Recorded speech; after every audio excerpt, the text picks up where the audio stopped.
Hello! It is Tuesday once again, and on Tuesday we are pirates. Yarr! Hi Harry, how you doing? How's your Tuesday? Hope your weekend was good.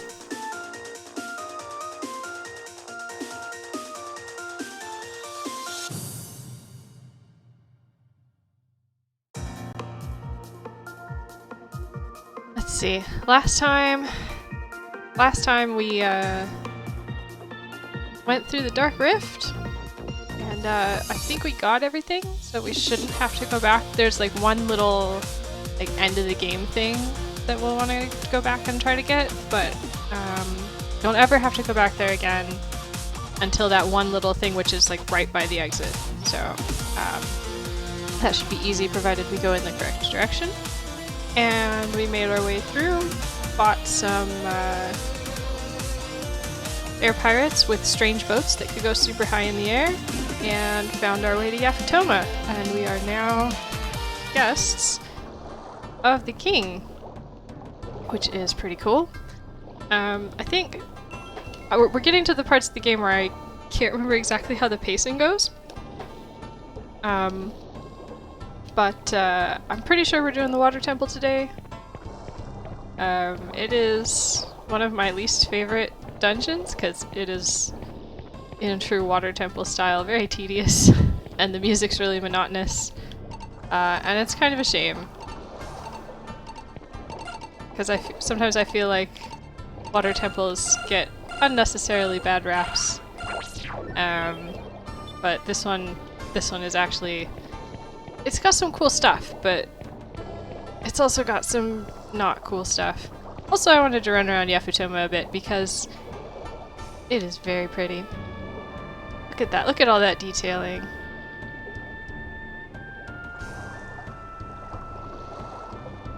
I assume these, like, circular motifs are similar to the ones that are actually on roof tiles and stuff. I don't know if it's the same for China. This seems to be sort of like a mix between, like, maybe it is just very Japanese and my Japanese architectural history knowledge is very lacking. But it feels a little like mixed between Japanese and Chinese. Let's take this elevator. Woo!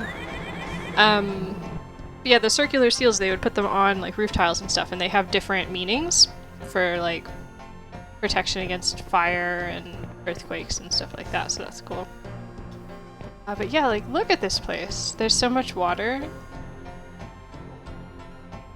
It's just gorgeous. Hello.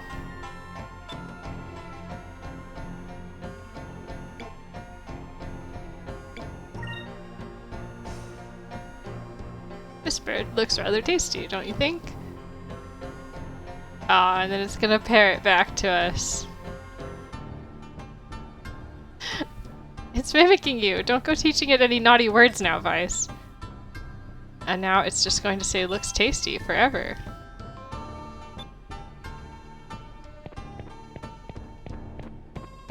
What have we got over here?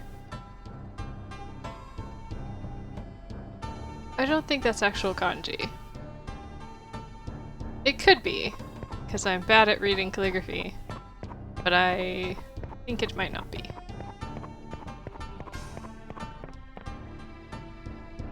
Look at that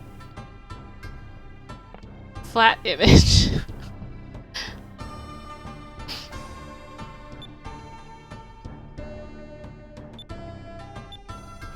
Yep, Mount Kazai. That's where we're going in a little while.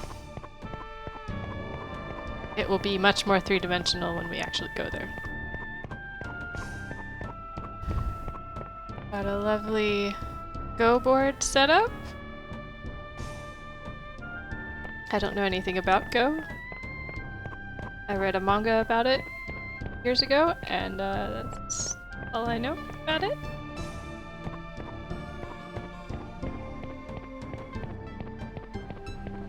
What is this?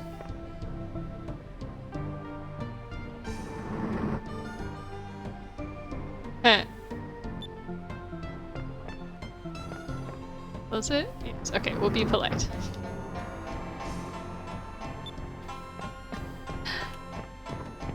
Okay, and that's down to the port. So, let's see. Alright, we gotta do a little bit of spatial reasoning puzzles here. I'm gonna get in this boat thing.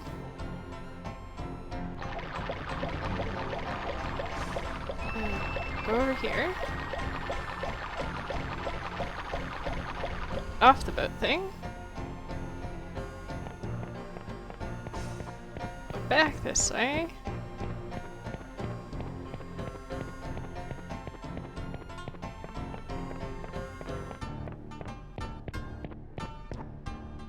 Turn this to raise this bridge up.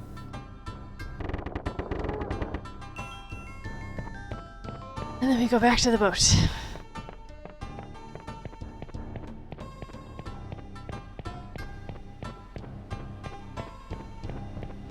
There's a jam around here.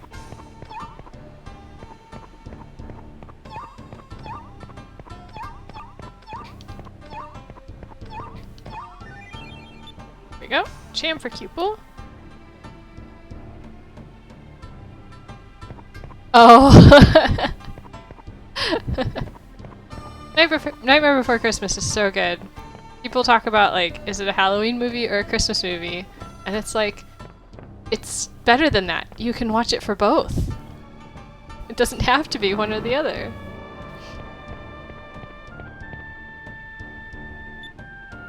Oops. That's what I wanted.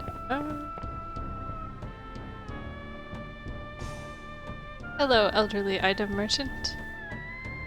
Yeah, exactly. It goes from Spooktober all the way to Christmas. It's great. Okay, let's stock up on some things.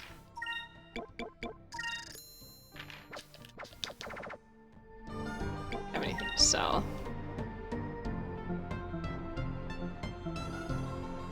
I'm trying to decide what sort of spooky films I want to watch for getting in the spooky season, because I don't like horror, and the like slapstick scary movie type things are not really my thing either.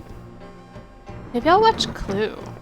It's not really Halloween, but it's sort of in the spirit. I watched Young Frankenstein like 3 or 4 years in a row, so I'm a little tired of that one.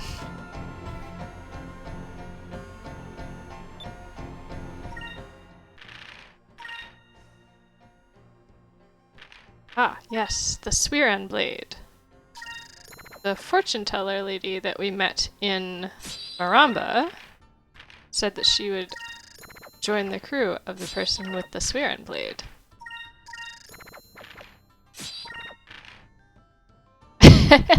Google is good. Yeah, I don't like gore. I don't like... Actually, Alien might be a good one. I liked Alien. I like more thrillers than slasher stuff. So like I don't mind horror films that are like creeping sense of dread kind of horror, but I don't really like disturbing imagery. I'm a real wimp when it comes to that. But I am always open to recommendations of good stuff. And then I'll just be responsible and check it out myself before potentially traumatizing myself.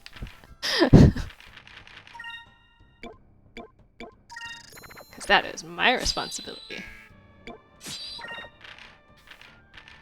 Alright. This is magic defense. That raises dodge, but that... Ooh, that could be good for Aika. Let's get one of these for Aika. Oh, she's got the immune to silence thing. I'm sure it's fine. We've got enough items at this point. Not that big a deal. We'll sell the other weapons later. Alright, that's our shopping done. Pick up our boat. Do some navigation. Oh no, the sisters. They're fighting. I also found out Gawain and the Green Knight is on Amazon Prime, at least here in the UK, so I can finally watch it. I was super mad that I wasn't going to be able to.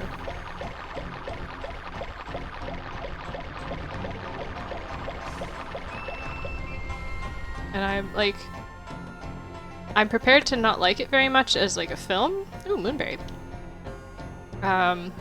Like some people really, really like it, some people don't. It's made by directors who have made some, I guess, pretty critically acclaimed horror films, but it's not, as far as I've been able to find out, overly like graphic or anything. But Gawain is my favorite knight. I love King Arthur stuff, and I'm curious to see what they did with it. So, you know, and I think that I can even like dislike the film itself as like it's not my kind of thing, while still appreciating what they did with the story, you know? So that's what I'm hoping for at worst, is it's well done, it's just not my thing. But we'll see.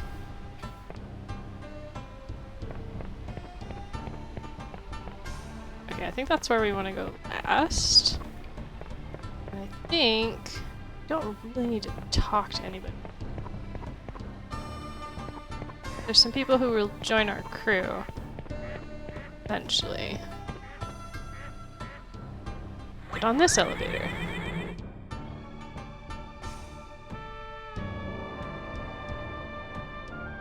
Now we are up here. Oh, this just gets us back up here. It's not where I wanted to go. Oh well. Whee! I thought there was actually something up there to get. Okay, but we have another boat, so we can just go straight back down. That's fine.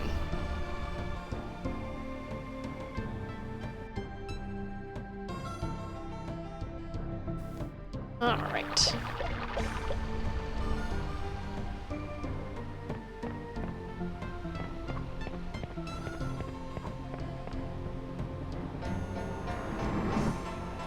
Nope, this is not the house I thought. Oh, I think I might have actually gotten to the wrong spot. Might have to do the waterfall again. Yes, hello? Door? Door open? Open door? There we go. Aww.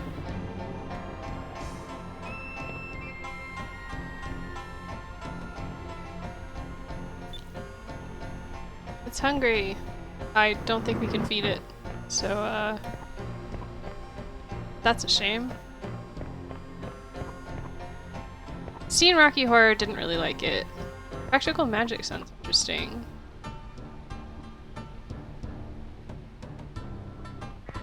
Yeah, I'm not a huge Tim Burton fan.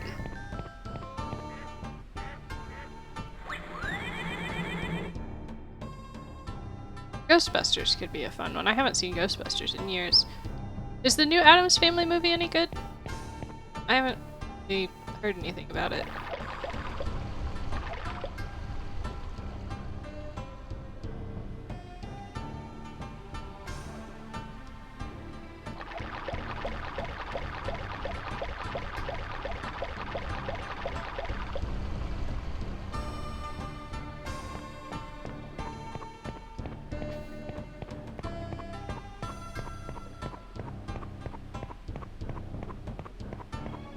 Yeah, I'm just not sure if I'd be able to find the first one that easily. I guess there's the Johnny Depp film of What We Do in the Shadows. Was that one supposed to be good? Because I know it's based on a TV series. It was like a supernatural soap opera or something that's very good.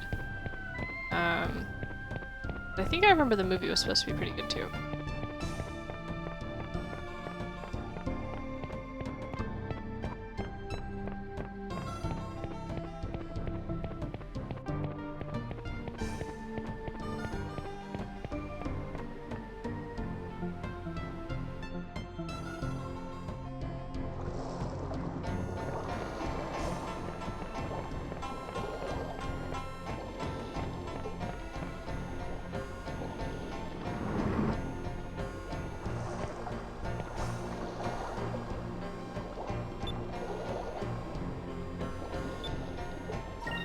Buy some ship parts. What have we got? Ooh, Yamato Spirit, 3-inch cannon, 3-foot cannon, sorry, or 5-foot cannon. That's a huge upgrade, size-wise. Serpent torpedo. Oh, we definitely want the Blueheim figure. Afutoman alcove. That's more of a value addition. And then it increases our magic, but not too much. Don't really use bombs. Don't really use grease. Shall we treat ourselves to a cannon? Let's treat ourselves to one cannon, because it does use a lot of spirit.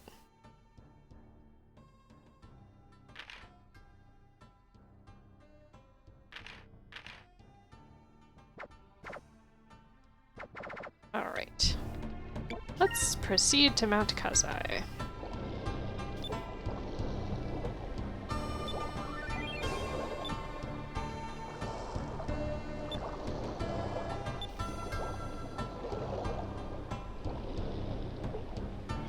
Oh no, I'm getting that one mixed up with— yes, What We Do in the Shadows is the Taika Waititi one. What is the one with Johnny Depp?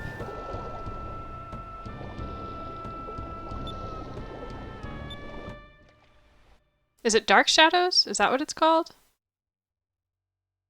I'm really bad with names in general, and if they're similar, then like, it's even worse. It might be Dark Shadows. I always get them mixed up. We've got a diving suit. We're gonna go— can you guess what the really tedious part of the water temple's gonna be? Oh, okay. I've heard that the TV show is really good. I mean, possibly a little dated, but very good. Wow, the water's so calm. It's like glass. It does not look like glass, but it's okay. It's hard to imagine that this was a volcanic area covered in lava at one time. What is that thing? What? It looks like a huge bird. That must be Blueheim. Blueheim? Yes, Blueheim was the Blue Gigas. It looks like Blueheim was trapped in the lava and encased in stone. If that thing ever got free, we'd be in trouble. The Gigas that you've faced so far couldn't fly. Can't imagine how tough this one would be. Yeah, can't imagine. Hey, Dorchit. Oh yes, we're just gonna float using balloons. That would probably actually be more tedious. Okay, maybe I was mixing up the film and the TV series. I don't know. I'm always skeptical about the Rotten Tomatoes ratings as well, because, like, it's super subjective. And the people who tend to rate films are not the ones who, like, if you look at some of the critic ratings and stuff, and even some of the audience ratings for, like, Pacific Rim, and they're complaining about it, like, not having much story or whatever, and it's like, it's a summer action blockbuster with giant robots punching giant aliens. That's what it promised, and that's what you get, and it's awesome. What more did you want? It depends on the film, but...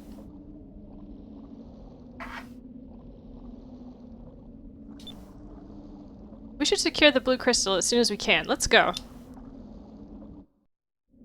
Alright, let's save.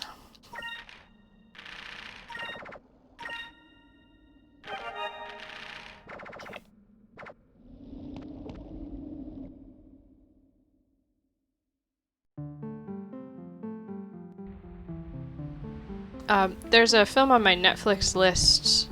It's a Russian film.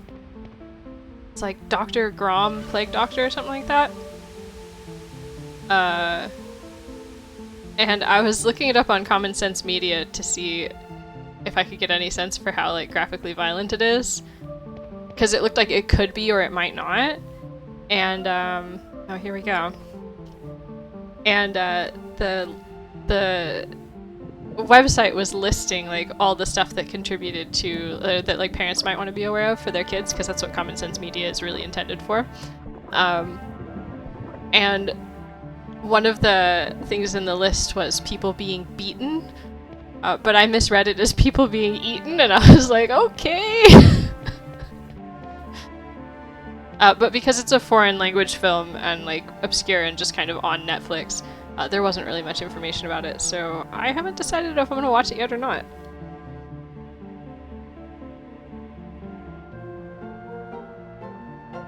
Yeah, yeah, being aware of like the hyper-conservative stuff and tuning for your tastes is actually really useful. Oh, okay, we are going to push it. I was like, are we going to just look at the Switch? I don't understand what this is supposed to be, the switches, but they're very pretty. But yeah, I think usually when I'm trying to decide if I want to watch a film, I start with Rotten Tomatoes.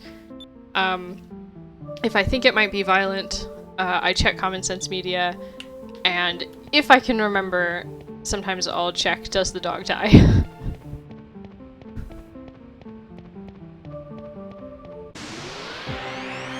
I think that's what the website's called.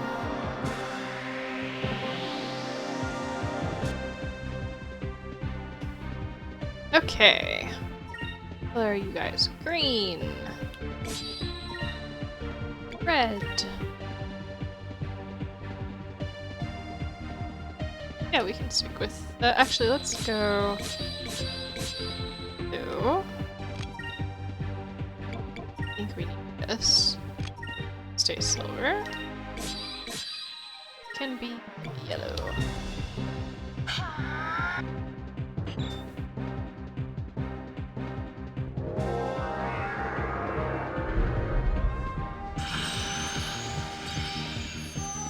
I'll also have plenty of fun spooky things to watch because Outside Xbox is doing their Halo stream event again this year. So like the 2 weeks leading up to Halloween, every evening is gonna be them playing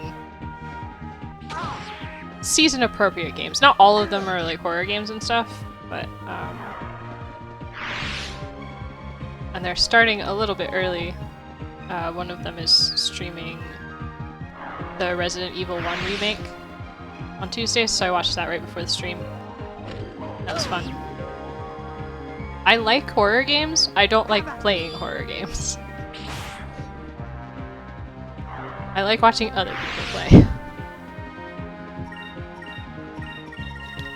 Just have everybody attack.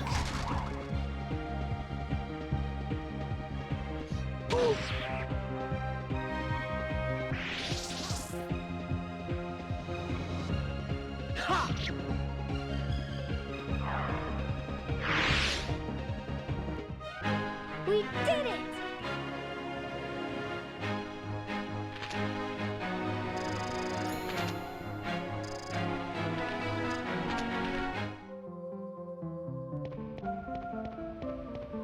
I think like there's a number of factors, especially with the Outside Xbox folks. A couple of the people on the team, like they enjoy horror games, but they get scared really easily. So I don't feel like I'm the only scaredy cat when I'm watching them. And then also, like watching somebody else play, you can look away if something gets too graphic or like you know something is coming, and it's fun to like scroll down into the YouTube comments with lots of other people being like, who's looking at the comments instead of watching the gameplay?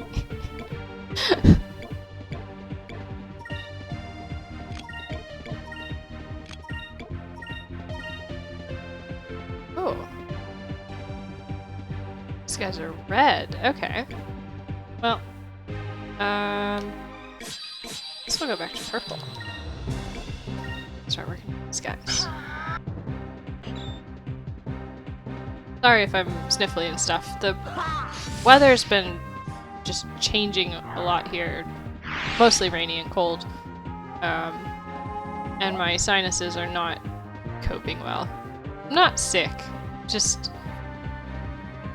not entirely comfortable. A little sniffly, you know. Achy.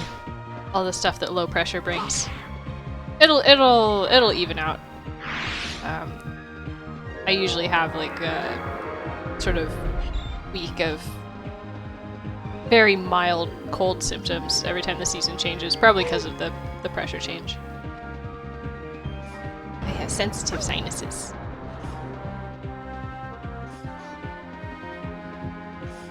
These things are kind of cute. We fought some red ones in the fire temple as well.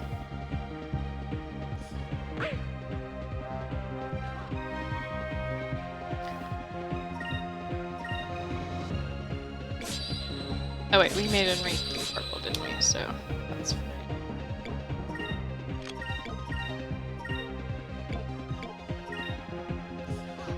I actually don't mind being like kind of sneezy and stuff.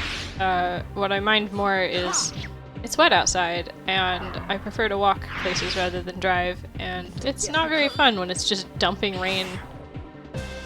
So I haven't really been out much.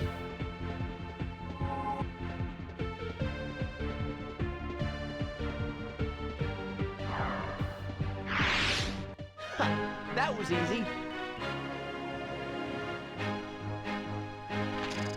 We live on top of a very steep hill that I may or may not have mentioned before, and going up and down that in the rain is not fun. But that everything that we want to, like all the shops and stuff, are downhill, and the restaurants and stuff, so.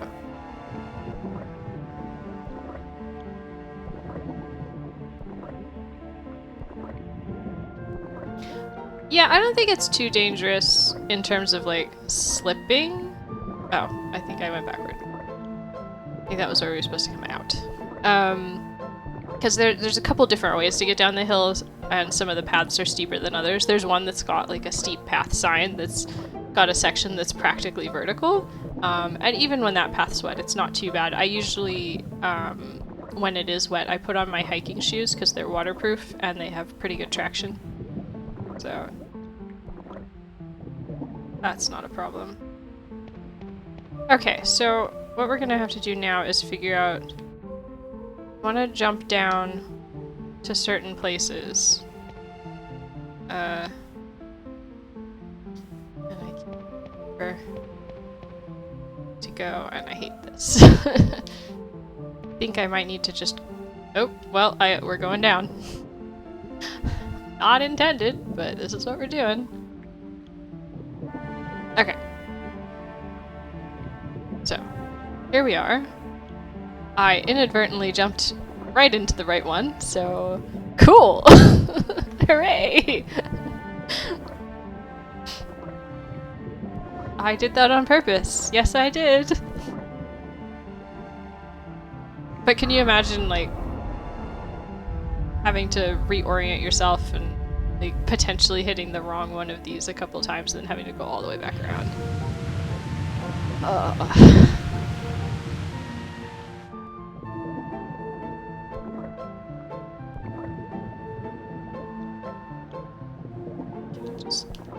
And of course I can't just like jump off the edge here. I have to go down here where there is a little ramp. Yeah, like I don't think I've played any game that makes underwater stuff fun. No, correction. Third generation of Pokemon let you use dive, and that was fun. But part of that stems from the fact that you're not like slowed down and stuff. But for things like this, I don't think I've ever played an underwater section that was actually fun.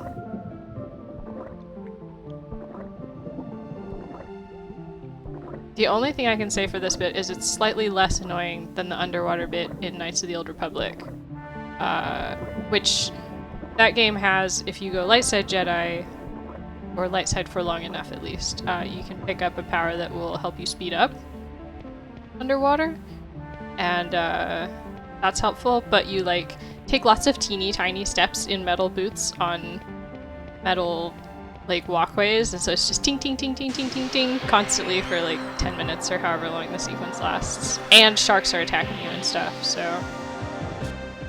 if I remember right, that's not very fun. Okay. I think. Try to get these looters.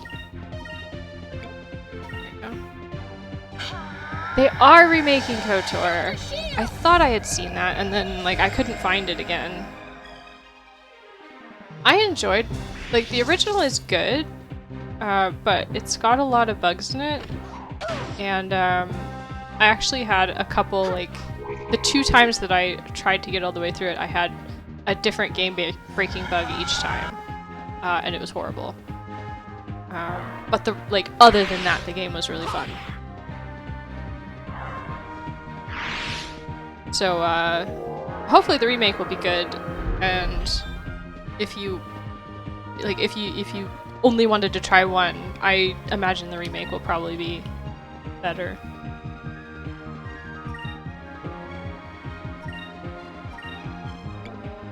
But I would also say, like, the original one is fine, just, like, find a fan patch.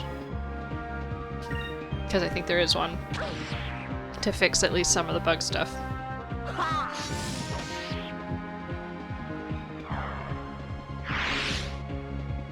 It's one of those weird things that, like, it is turn-based combat, but it doesn't have to feel like it. That was easy. It's sort of more like you can pause it and make it, like, almost properly turn-based, but it's also sort of very similar as, like, an early form of the combat in Mass Effect. It's been a while since I've played, but, like, it feels kind of similar to that, or, like, playing in an MMO, but it pauses when you're, like, doing commands instead of, like, just pushing hotkeys all the time.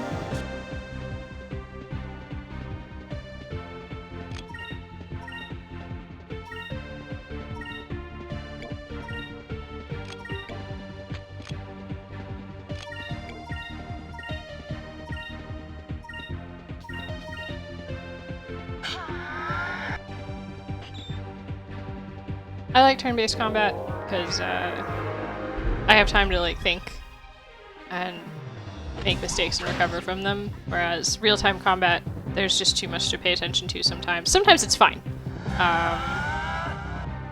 But it really depends on, like, the game and how things look and sort of read on the screen.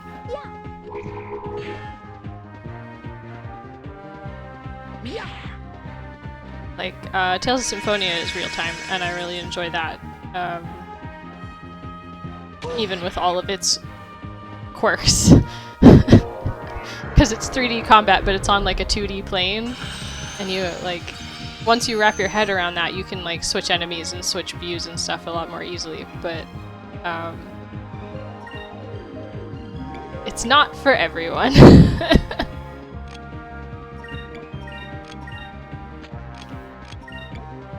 I unlocked Lambda Burst last time. Let's heal everyone.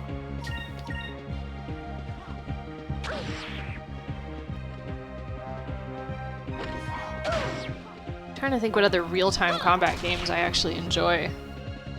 But most of them are turn-based.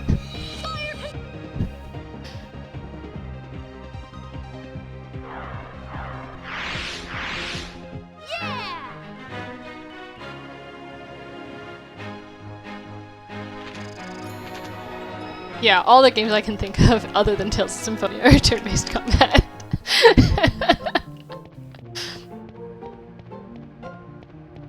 Because, like, some of my favorite games are, like, the Pokemon series, Fire Emblem series, oh, we can't hear you. The Shadowrun games are really good. They're all turn-based.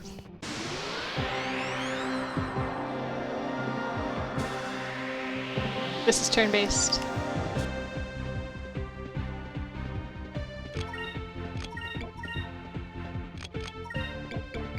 Sorry. Ike is just fast. I don't think we've seen this one.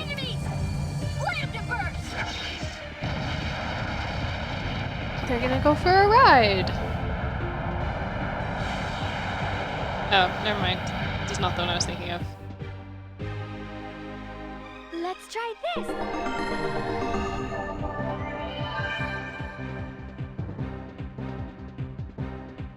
I'm tired, like, I like skipping the attack animations, because it's convenient. But I'm also trying to remember to show them all at least once on stream. Ouch. Not too bad, but ouch. Oh, right, Lambda Burst was not the best thing to use on these guys, because they're red anyway. Oh well.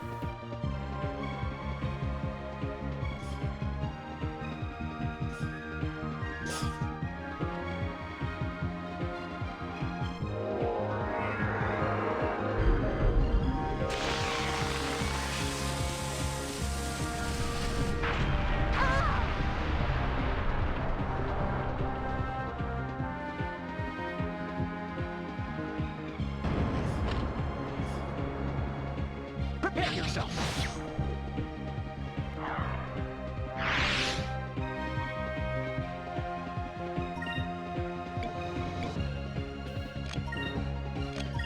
Oops.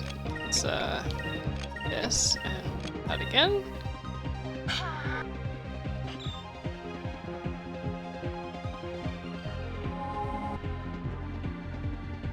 Was trick-or-treating a thing last year in the States, or did COVID put a stop to that? An utter victory. I assume it'll be a thing this year since most people are like, we're open, everything's back to normal. Oh, cool. I am supposed to be in here. We're allowed! The benefit of the underwater parts is there's no random encounters. Oh no, the loopers, they're gonna run away. Oh, they're gonna attack. Okay, cool. Counterattack? Yeah. Bye.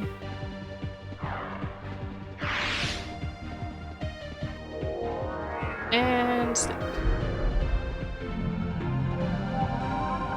Oh yeah, that's good. I mean, I guess if the trick-or-treaters are outside, that's probably not as big a deal anyway, because, you know, ventilation and stuff.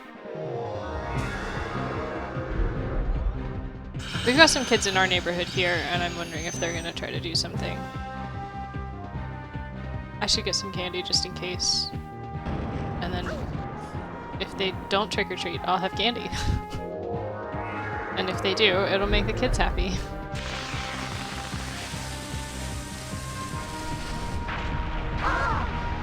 Ouch. Oh, perfect. Okay.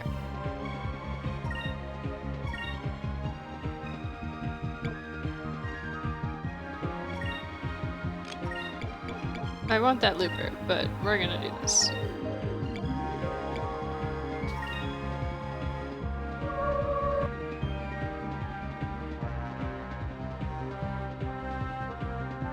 There we go.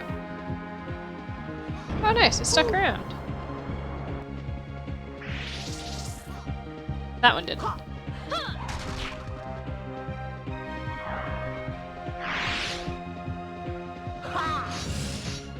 And miss.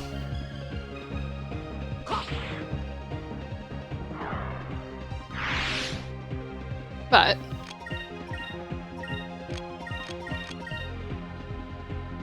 man, this looper just is hanging out. And now it's dead. Hooray, we get the money! We did The it. experience, or whatever it is that, get first. I don't even know anymore, man. Black map. Is it black map that I want?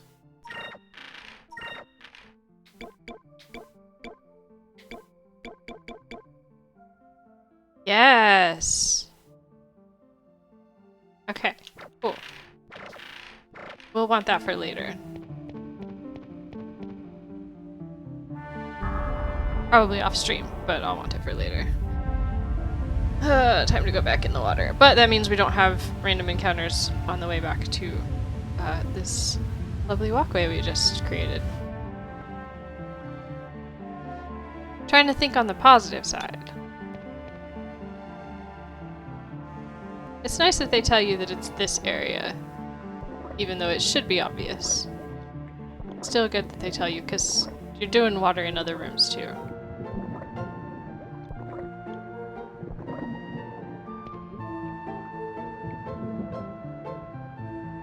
Despite any flaws, this is in fact a pretty well designed game. Look at the texture on these. It's so pretty. This is a pretty dungeon. I just wish there weren't so many water bits in it.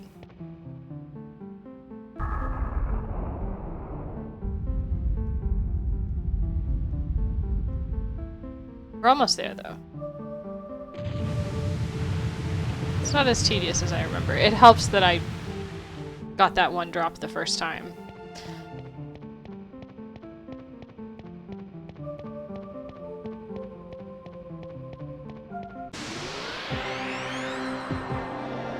Gotta make up for all the random encounters we missed underwater though.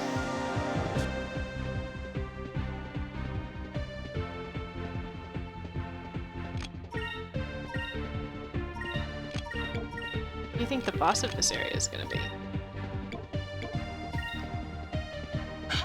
I can't actually remember. I keep thinking of the purple dungeon boss.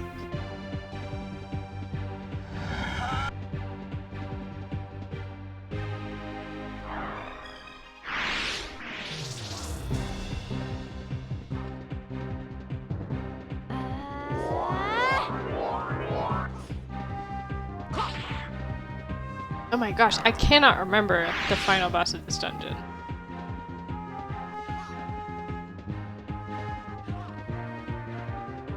I guess it will be a surprise for all of us.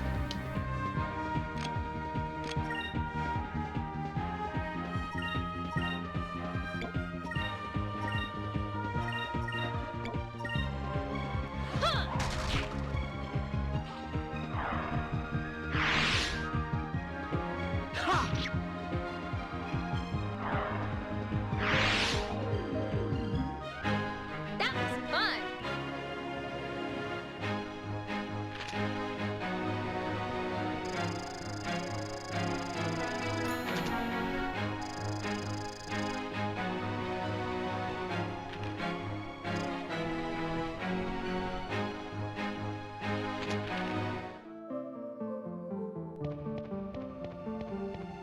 Okay, back to that center room. Thank you, map for super helpful. We can almost jump down. Oh. It's up there. Okay.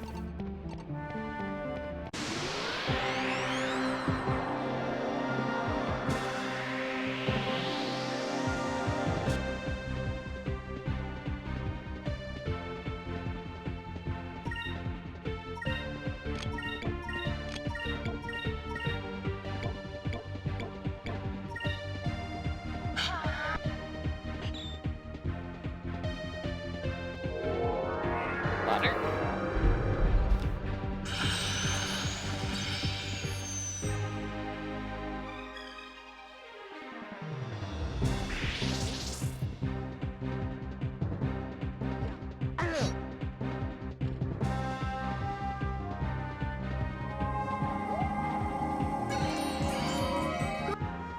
Husband got me a it's like one of those big sports bottle things that's meant to be like, oh, you need to drink a liter of water a day, so that I can keep it on my desk and refill my cup instead of having to go refill my cup every time it's empty. Sink. Like to stay hydrated.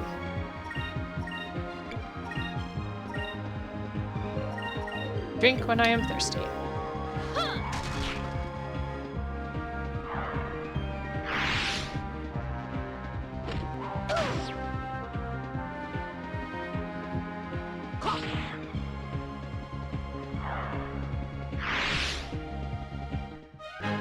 That was fun.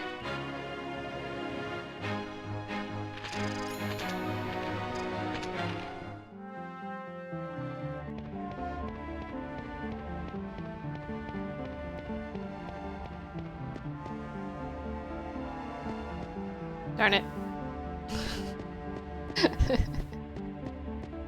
Have to go underwater to get that. Okay. More tunnel, okay. Oh, sorry about the camera swinging around all over the place.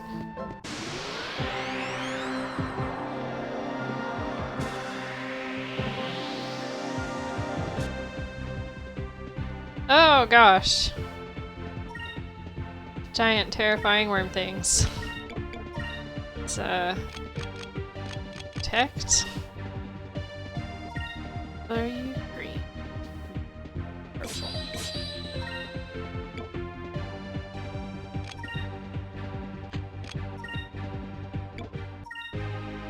Got me unlocked just his shield. Yeah.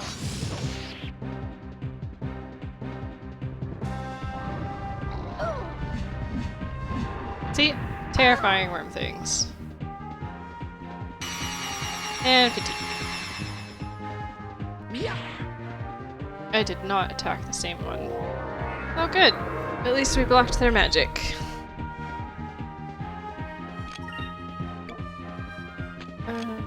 I want to keep blocking magic. If focuses, she can make up for what Aika's not generating in spirit each turn. Or zero out what we're using for Delta Shield, however you look at it.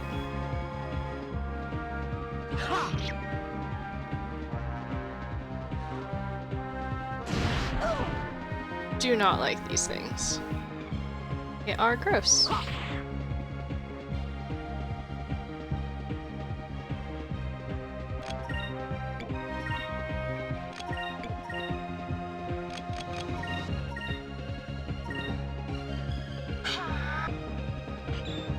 Can't remember if we did the animation for Rain of Swords either. So let's do it again. It's not too long.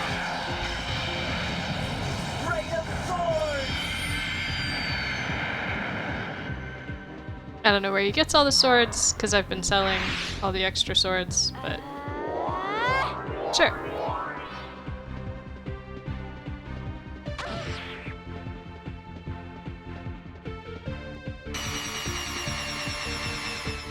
Just like that sound effect. Oh, it's asleep. Let's take this turn to regroup.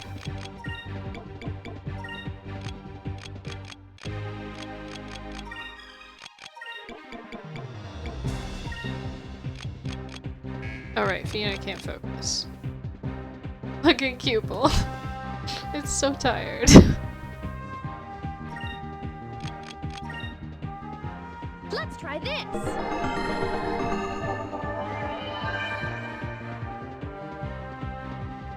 I could probably get rid of the fatigue, but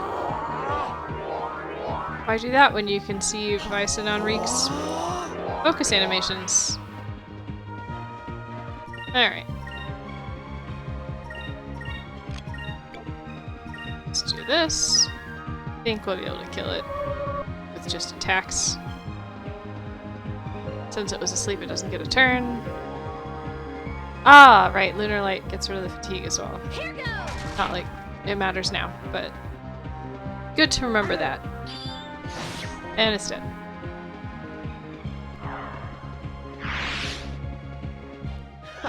That was easy.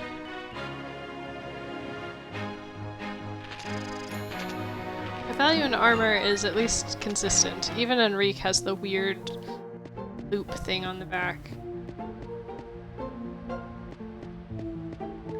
Into the water. Away from the giant terrifying worm things.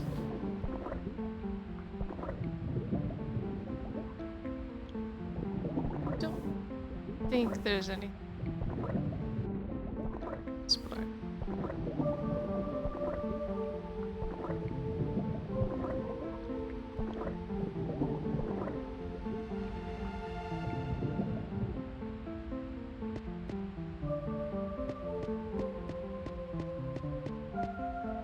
Dead end. And another random battle. Just 'cause. And it's a surprise. And more horrifying ones.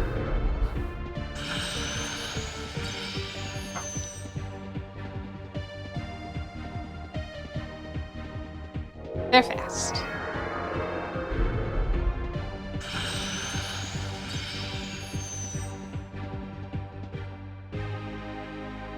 But not that fast.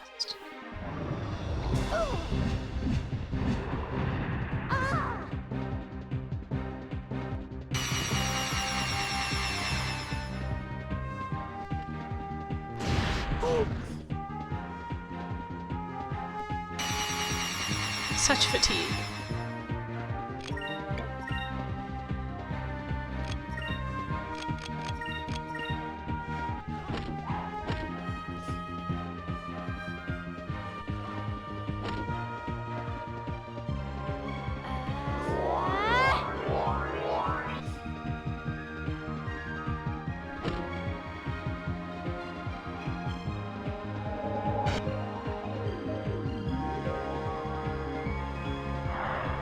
right? Didn't too much.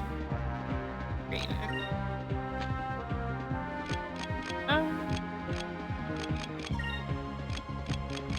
Do you like fire?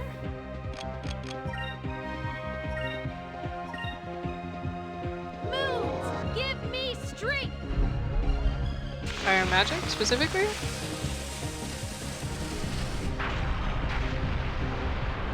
Yeah, they're fine with it. Okay. Maybe they're just beefy. Oh. I mean... It's not really expected from our green monster, though. Just saying.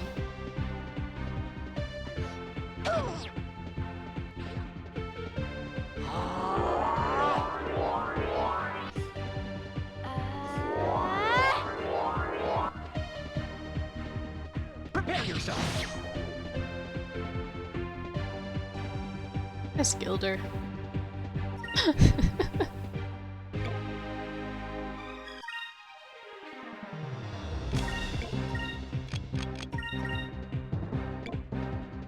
Which one Vice attacked? I should be using the strip along the right side to do my targets instead of just like trying to identify them on the battlefield. That would be the smarter way to do it.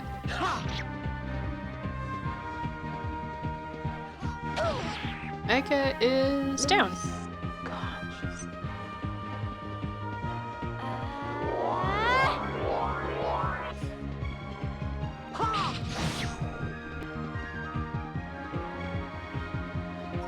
Alright.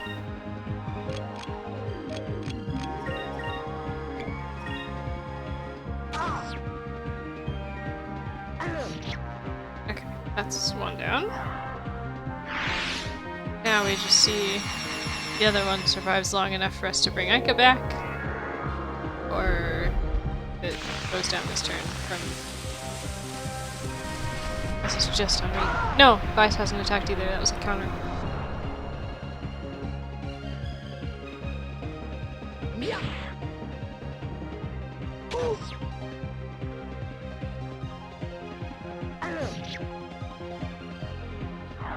It's fine.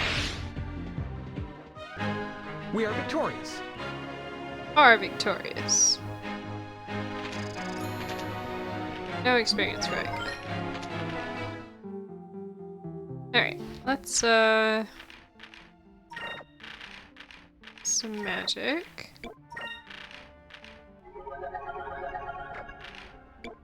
Again, doesn't really matter who's using it.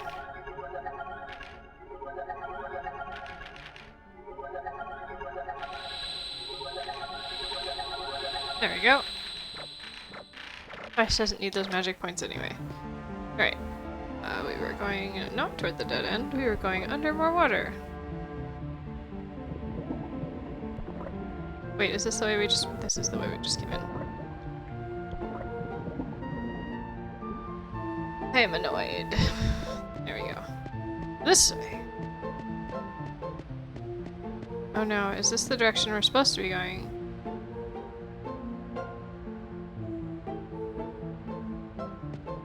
I don't want to be going the direction we're supposed to be going. Get the other treasure.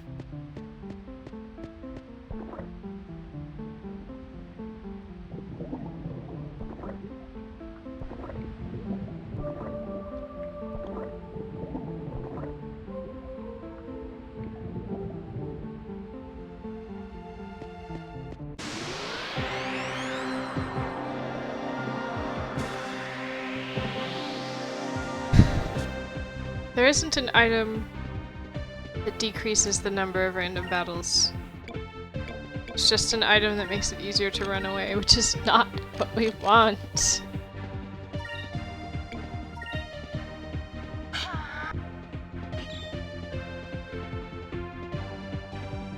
Yeah.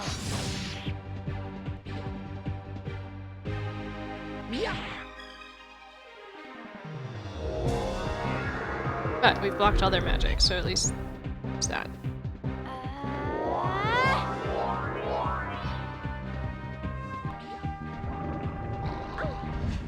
Oh, went for Fina this time. And fatigue.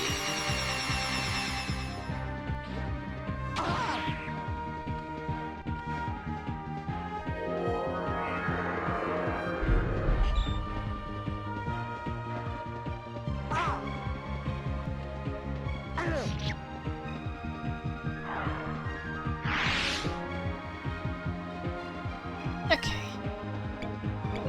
Keep working on this mantoid, I guess. Blocking. I can't.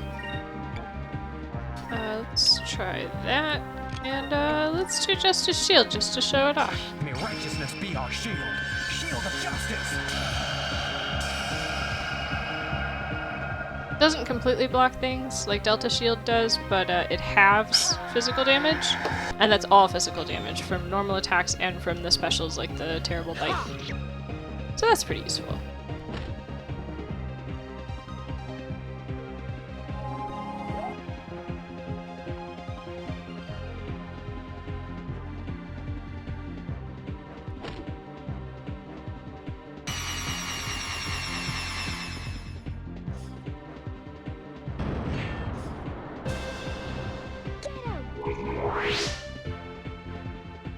Good job, Fina.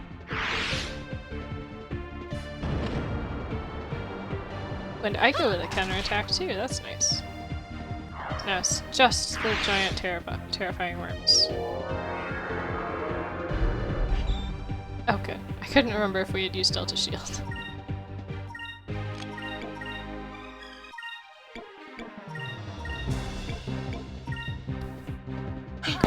Feist can take out the one that's hurting.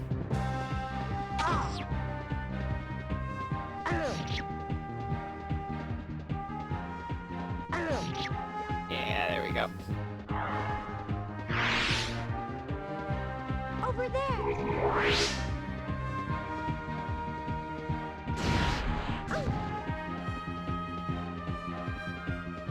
I was thinking, oh, maybe we'll finish this dungeon by the hour mark. That could be nice.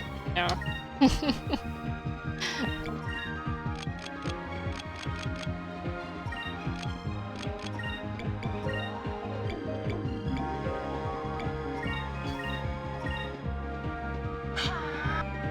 That's okay though. Still wish I could remember what the boss is though. I feel like once I see it, I'll be like, of course!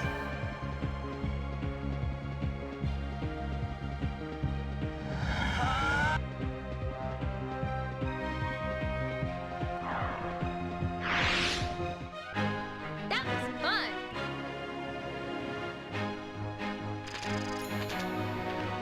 That was not fun, Aika.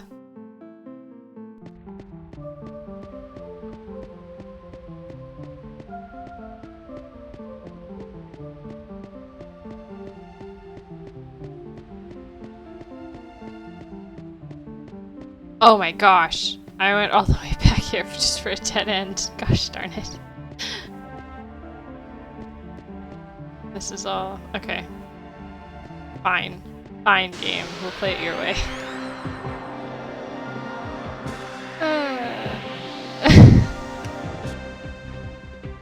Oh, these are new?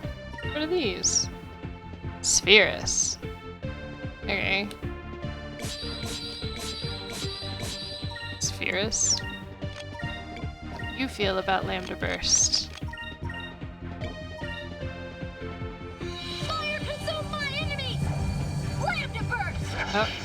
Nope, I didn't hit the button in time and apparently can no longer skip. They do not care that much about Lambda Burst. Okay. I think the things here have really strong magic resistance.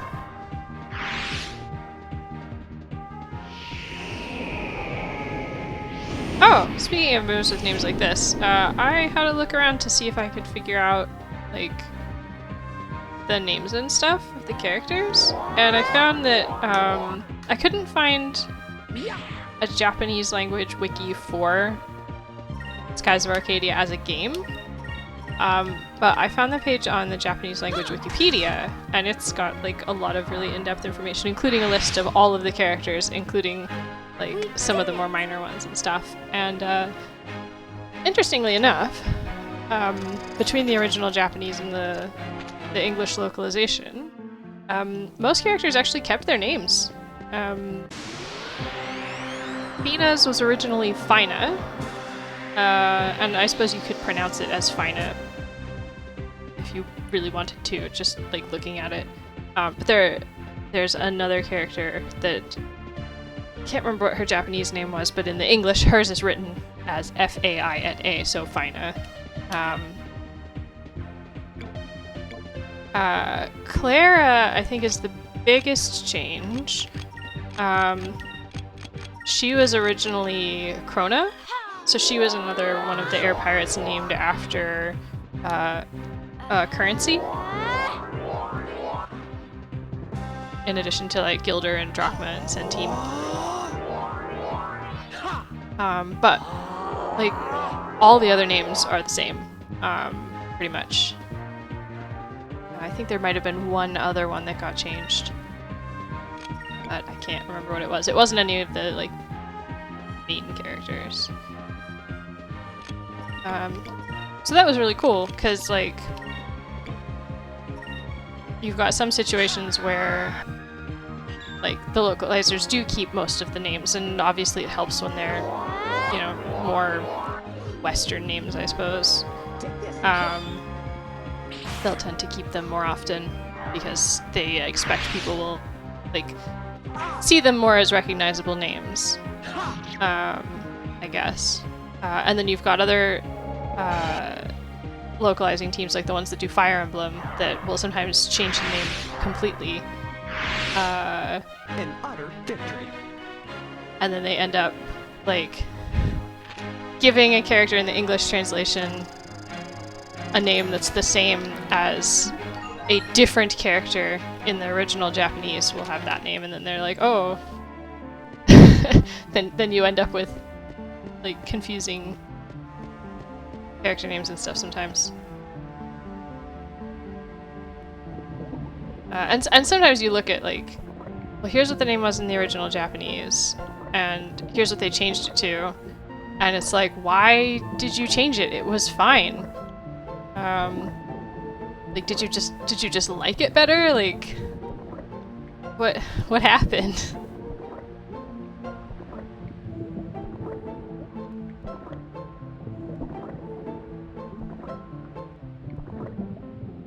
Some of them do make sense because they're not like their original Japanese names are not really like they wouldn't really be recognized as names, I guess.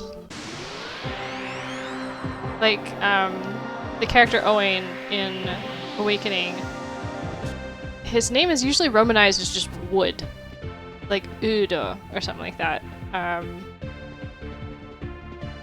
And yeah, I don't know what it was actually supposed to be.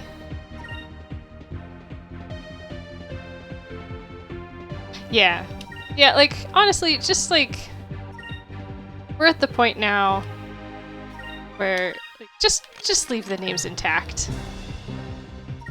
Unless you're confident that it does not look like a name, just leave the names intact.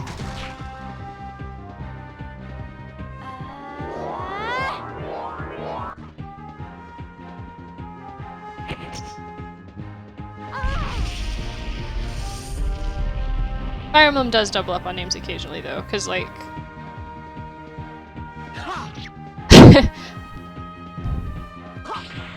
yeah, like, so, some type of wood might have been a better name, if that's what you're getting at, Dorchit. I mean, Owain's a fine name. Like, it's perfectly fine, and like, it's not one of their weirder choices for things, but... it's not like they're trying to take sort of more traditionally Japanese names, but they did take some of the traditionally Japanese names in Fates, and like they shortened them, I think is what they did. So Kazuhana, what's her name, became just Hana.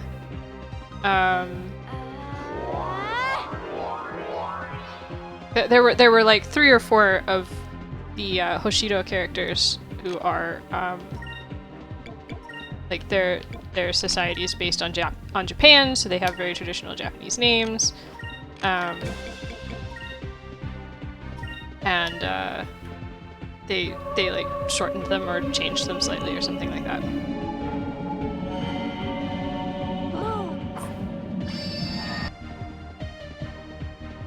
I understand kind of why they changed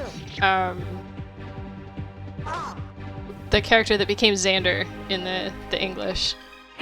His name was originally Marx, and I can see how maybe that might have... I mean, this was Treehouse doing the localization, and they censored quite a few things anyway, for better or worse. But like I can see why they maybe did that. But yeah, it was it's interesting sometimes. Yeah, Treehouse like censors things funnily. So like there was in Awakening there was some DLC maps that came. They had done in Japan. They had done a character popularity contest, and so they had these sort of little event maps where you could get like a special illustration in game of.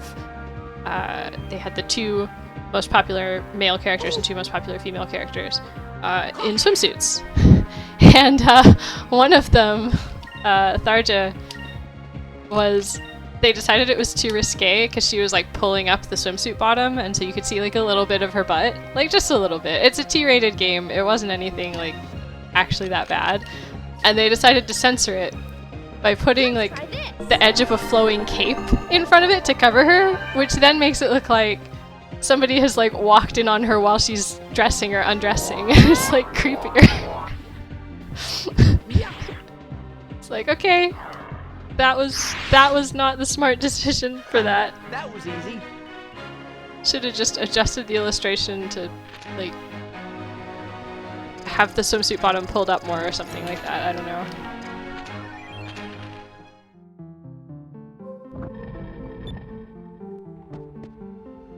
Great, I like it. Okay. This might... No, this is not the last water bit. Nope. Maybe one more? Honestly, I'm finding this less tedious than the random battles at this point, though. Never thought I'd say that.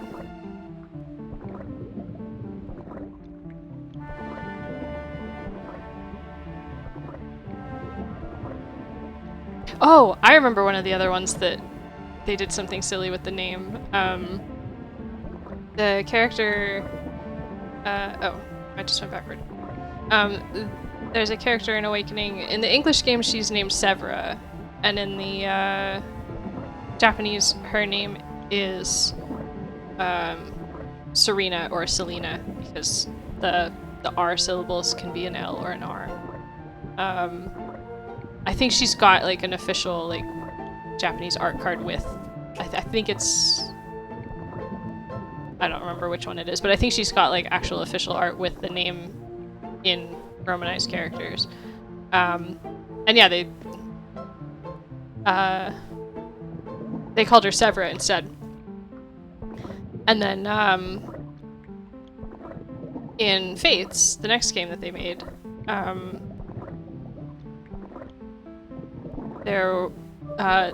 she and Owen and one of the other characters actually like show up in that game as well, for reasons.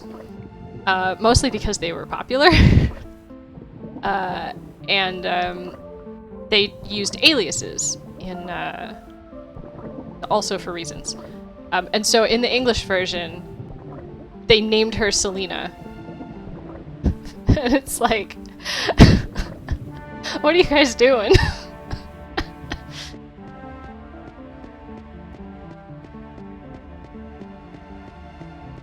I don't even remember what her alias is in the Japanese.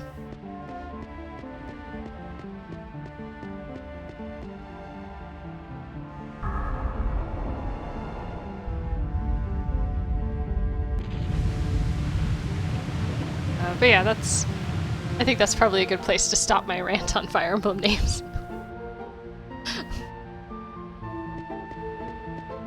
Oh my gosh, do we have to go all the way back? Is there like a rope or something?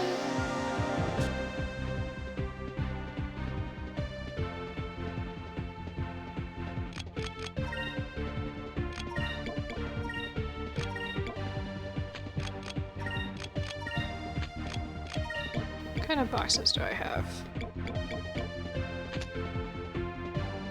Wow, that's really helpful. Thanks.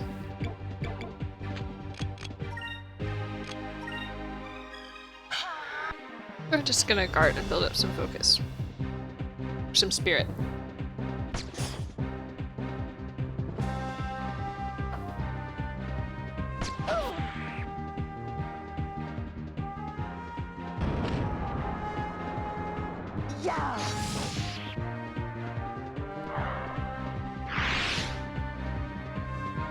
Oh right, her alias was Luna, because Selena. Luna. Anyway, I promise I'm done. I just had to look it up.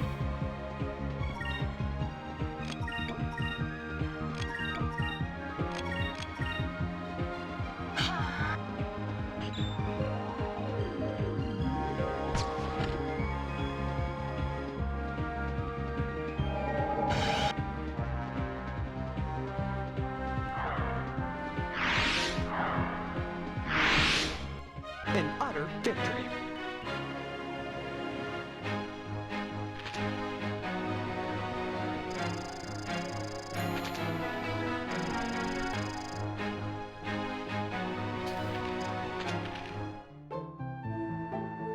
Okay. Let's just make sure there's not something to see here. Nope, there's not. Okay. Okay, let's go back around. Did all that backtracking and I didn't even really need to.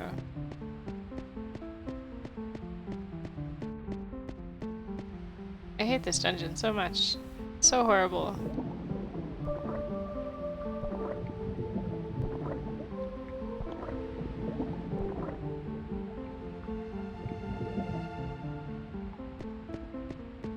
To be fair, good dungeon design is very hard, but you'd think after all the games that have had dungeons in them, we'd have kind of figured it out by now.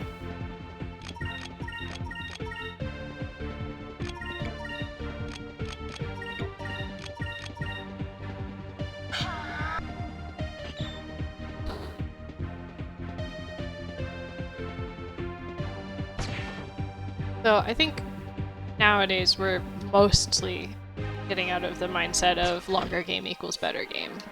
Because I remember that was kind of a thing for a while, especially in the RPG community. Longer games are not better games, especially when they're padded. That was easy.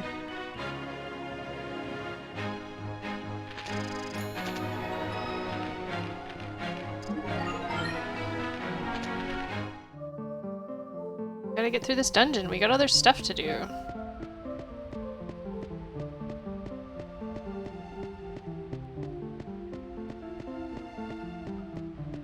Places to go, people to see, things to kill. Alright. Is this everything? Yes! We can now fight something. Is what I was going to say. We can now fight something. Oh, it's just 3 of these things. That's fine. Just kill them. Kill them quickly.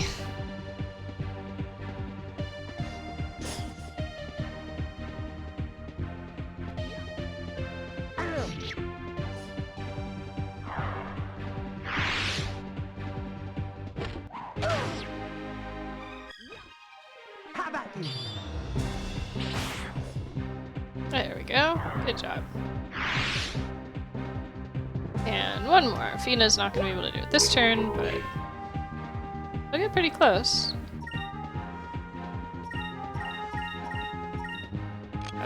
Oh, let's this since we can. So we are getting ready for the boss short. I'm sure we'll fight other things in between then, but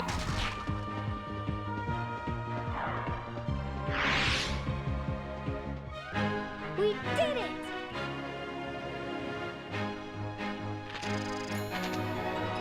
Alright. Ooh, 2 magics for Vice. Annika and Slipara. Nice.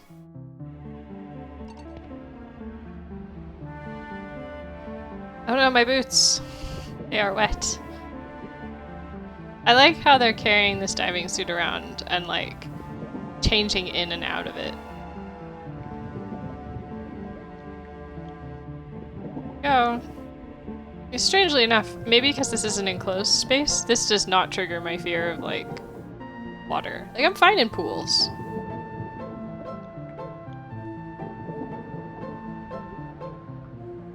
So yeah, like this is fine. This is not like the open ocean. There's no giant, terrifying murder fish coming to get me or anything.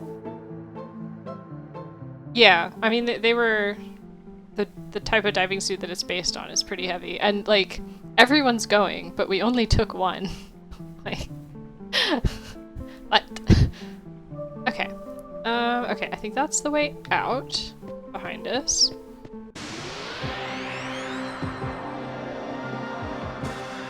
Oh, maybe the boss I was thinking.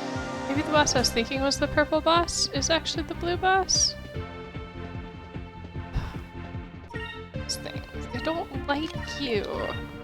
You stop showing up and ruining my day. These things too.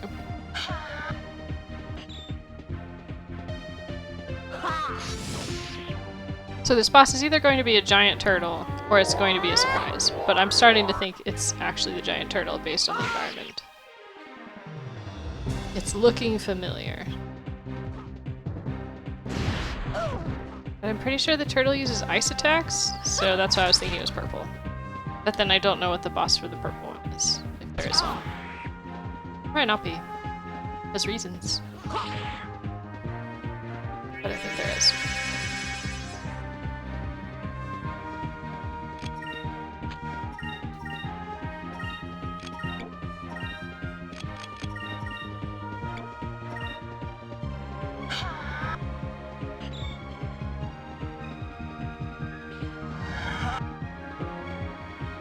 Yes! No, it's not dead yet.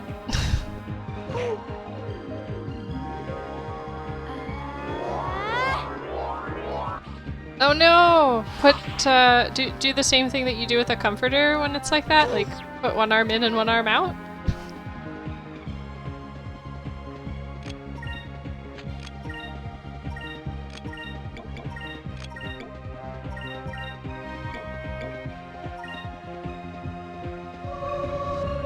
If you've got like a soft jacket, you could always just like put on the sleeves and then drop it off of your shoulders. So it's like kind of stretched across your back. I'll do that sometimes. If I'm like too hot in the body but my arms are cold. It does restrict movement a bit though. So it depends on what you're doing. But if you're just like typing or something, it should be fine. And it looks a little less silly than one arm in, one arm out.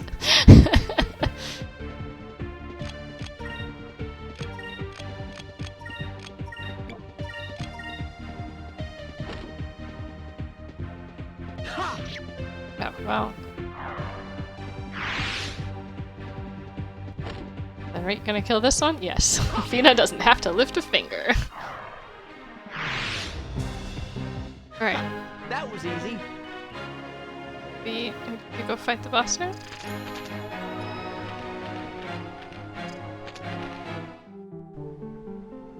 Not a safe spot yet, though.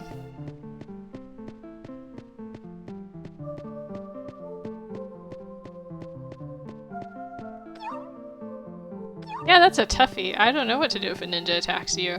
I mean, if the ninja is attacking you, then at that point, you've already failed. Because they've gotten past whatever security you've put up. That's what I'm going with. Okay. Oh, actually. Oh, no! Alright, cool. Let's get Skull Shield. Skull Shield is very good.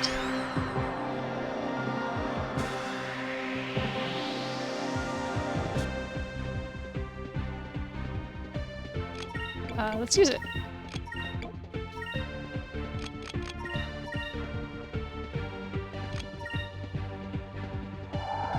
Pirates of old, defend our cause! So we each get our own Skelly Boy that will automatically counts everyone as guarding, which decreases physical damage. Or I think maybe all damage. And then any just regular attacks, it will automatically counter. It will not counter this.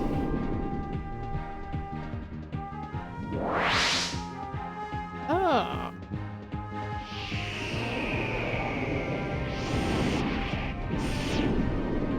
It might have got Aika, because her character model turned. Oh, it got everyone, okay. Cool. Everyone is quiet.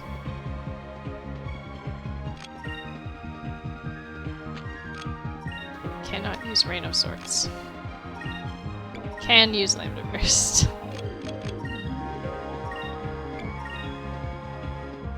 Fire consume my Does not do much.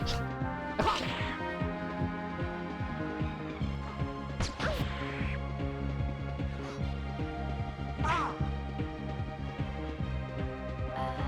Should have just used Skull Shield again.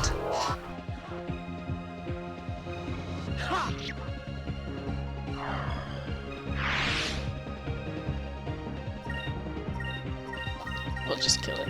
It's fine. here goes. There we go. An utter victory.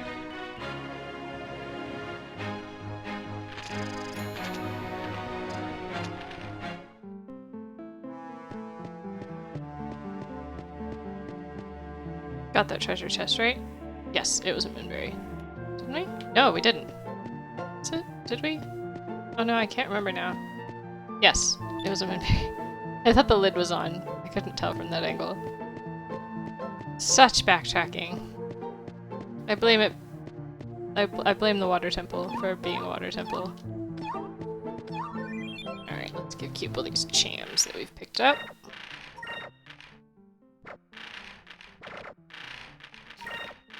It doesn't actually matter who uses them, but I like to have Phoenix use them. Oh, there's 4. It's a cutlass now. Just sort my inventory at some point.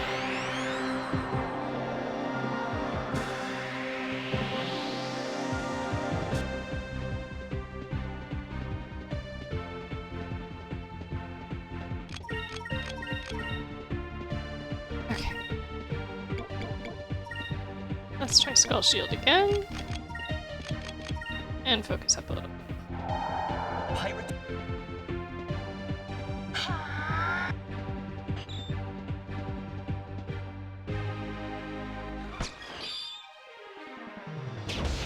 Check that out. That's so cool.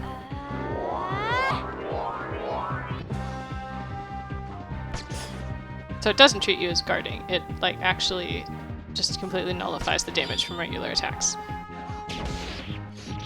That's awesome.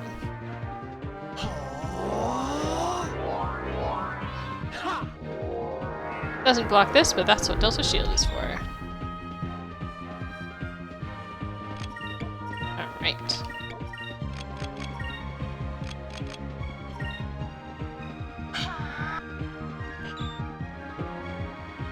Let's throw some swords around.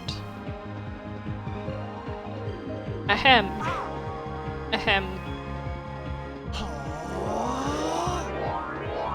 This is so slow. There we go. Nice. That took out the spear things. Just leaving the giant, terrifying worm.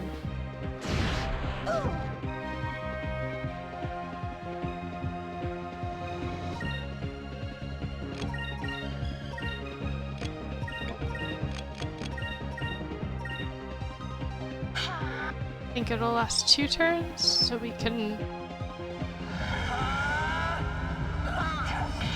Mermaid things from the Solo movie. I haven't seen the Solo movie. I was told it was bad, and I like Han Solo, so I didn't bother.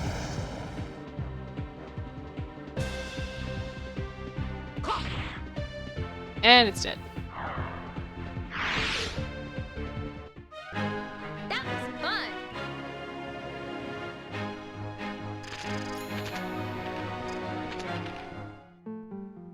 Yeah, I heard, like, if you go into it just... Oh, no. What about this?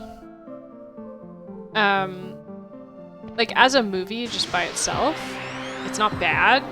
It's just not great. But if, like, as a Star Wars movie, it apparently... Like, or as, like, a movie about Han Solo, it was like... What is this... Like, bad character development, or whatever the complaints are, I don't even remember anymore.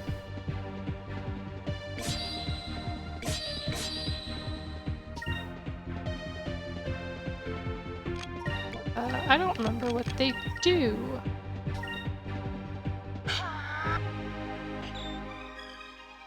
Oh, that's good. It's nice when you like the actors that are involved. I do think that, like, that can make even a bad movie at least a little better.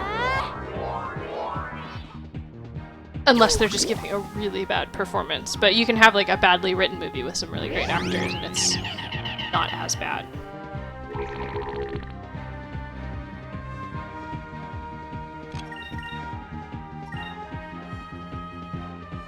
Okay, I don't think we need to worry about magic. I think we're alright.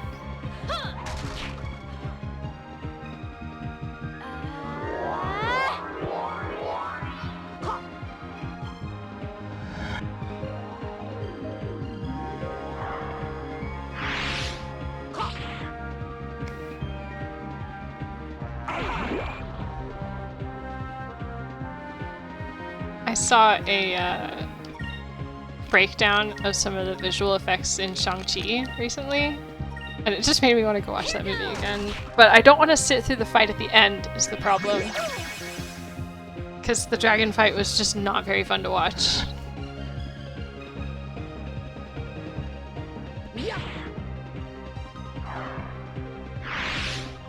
I haven't seen Hail Caesar either. I don't think I've even heard of it. Like, it rings a bell, but like, of that as the title of a movie. Shang-Chi is so good. It's... If I haven't talked about it before, it's like... It's the fun of a kung fu movie, but it also, like, it feels like a kung fu movie, at least during the combat sections, but it also feels like a Marvel film, and, like, the fact that they got those two things to mesh well together to me made it really, really fun.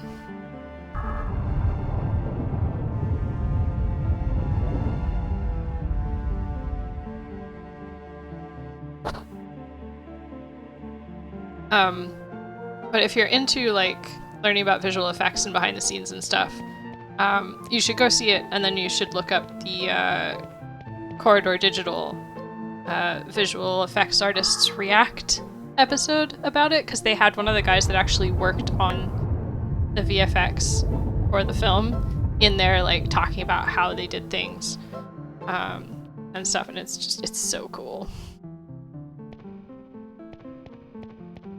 And they actually, like, tried to do as much of it with practical as possible, apparently, so and that might actually have ended up sort of contributing to the way it feels like a kung fu movie.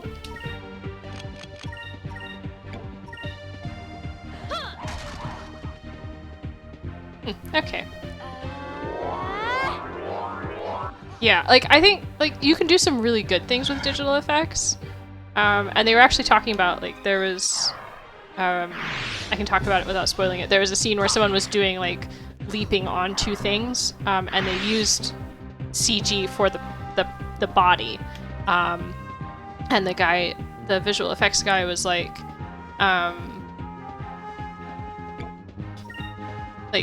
it's really easy to end up with, like, floaty, like, you lose weight and the characters just kind of float and it looks silly. Like, there was, like, one of the newer Terminator films did that. A guy, like, jumped up onto a crossbeam of something and it looked like he was just, like, boink and just kind of drifted up there.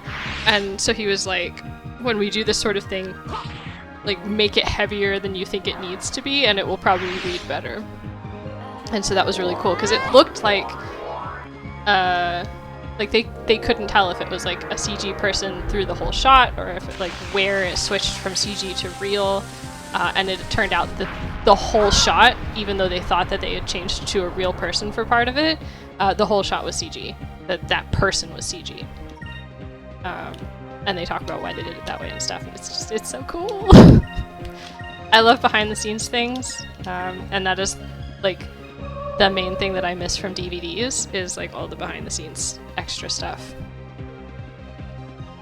My Indiana Jones trilogy set came with a 4th DVD that was just extras, behind the scenes, interviews, stuff like that. It's so good. That was easy.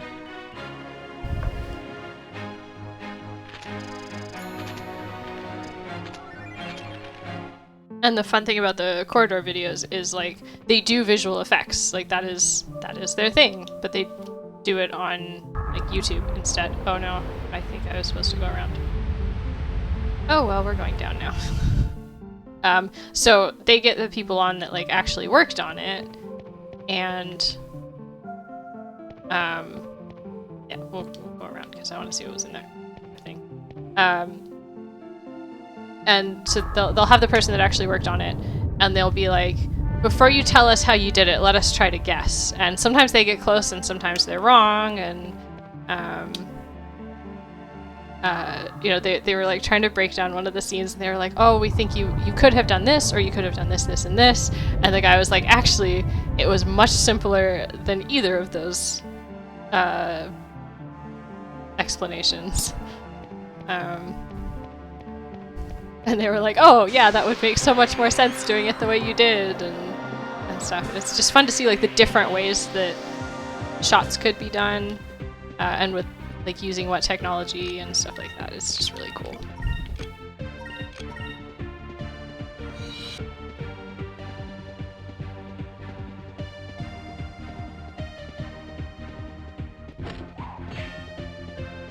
But I agree that like sometimes it's not feasible depending on like budget and scope and resources and stuff, but doing as much practical as possible definitely ends up looking a bit nicer if you have a good team to like mesh together the practical with the CG that you want or need to do. Pacific Rim actually had a lot of practical. I love the fact that they built a cockpit, and so when you see the characters in the like cockpit of the Jaeger getting thrown around and stuff, they're like they're in a cockpit and it's on hydraulics and they're just getting thrown around in there.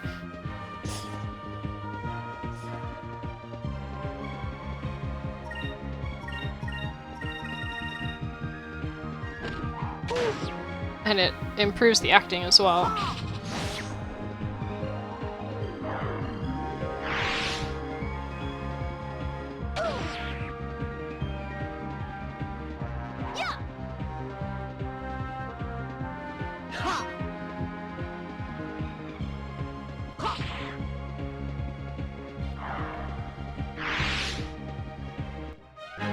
We did it!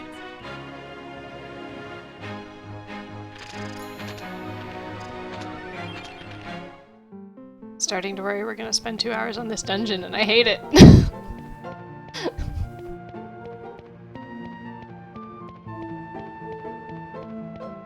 Because I think that might mean long stream. Which is fine. But I don't like this dungeon. Ah, yes.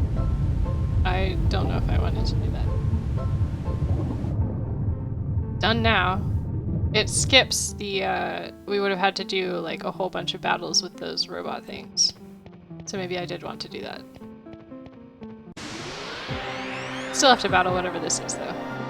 I think the worms are gone though. I think they're just in that like ice cave section.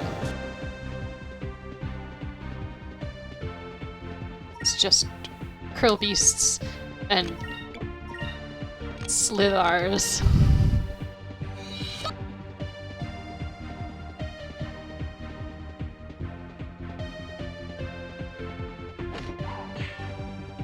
Get him, Fina. Oh, okay, don't get him, Fina. It's fine.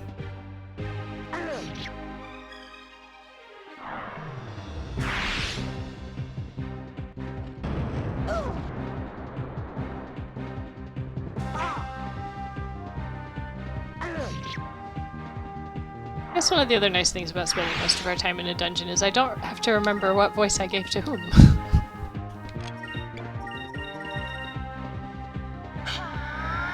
the party members are easy because they talk a lot, but other like NPCs and stuff, it's like, oh, I don't remember how this person sounded last time.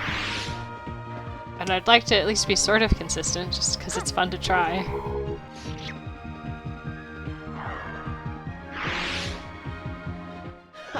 That was easy.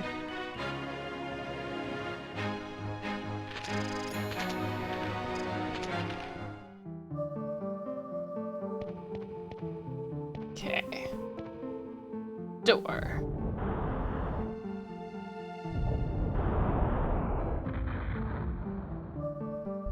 Look at the texture on that, it's so pretty!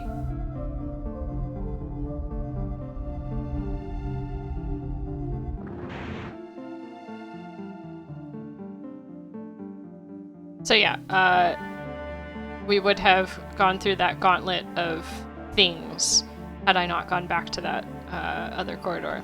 And we would have had to fight a heck of a lot of battles, which I'm pretty sure I did on my first playthrough, and it's not fun.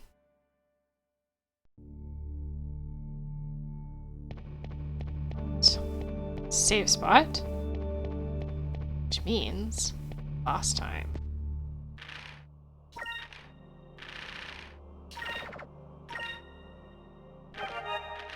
Also means I'm going to take a quick bathroom break and I will be right back.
Okay, let's see what this boss looks like.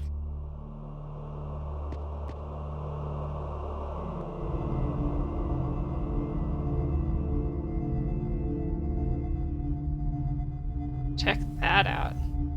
So glowy. I like how this is slow to give you a chance to, I mean, it'd be nice if I could pan up, but, you know, whatever. Still, it's all glowy and stuff. So bright.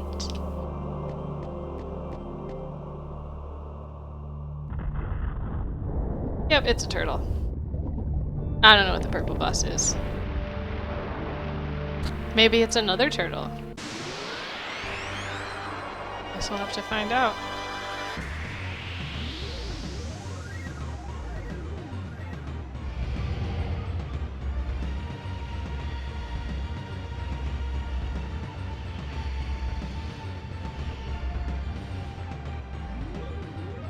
Okay, so I think what we want to try to do is just like speedrun Spirit and just try to use Prophecy. I think it takes a couple to take this thing out. So we'll see how long it takes us to get to the ability to use one and go from there.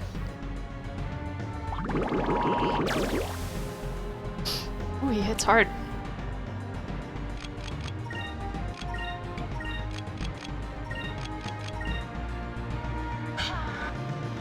But we're gonna protect from magic because I think he might cast some stuff. Also steel skin. He's bigger and shinier and takes less damage. So we want that to go away in a couple turns.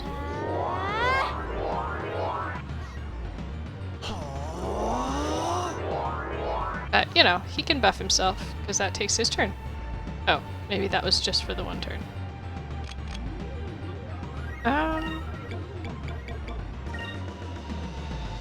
I use Ingram on myself. And focus with Ica instead. Yeah, it must be just for one turn. I don't know why it gets bigger.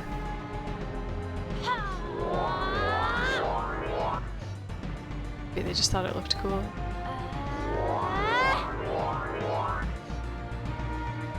Moons, give me strength.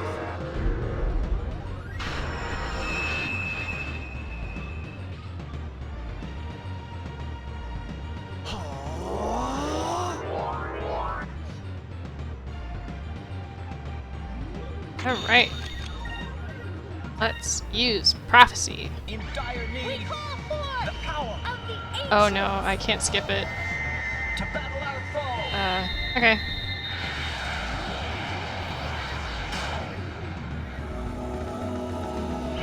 Yep, cannot skip. This is fine. We'll just watch the moon crash into the planet.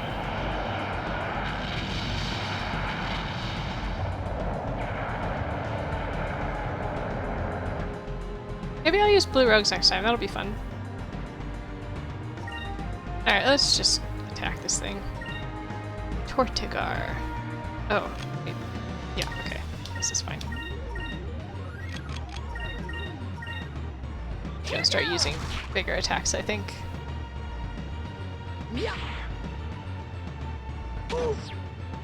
Got a stretchy neck.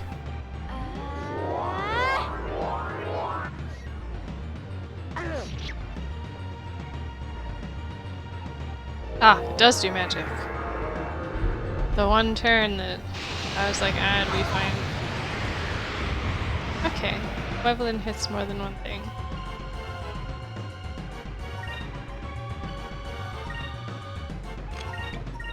So do this. Just hit it. Oh, I need to make Enrique green.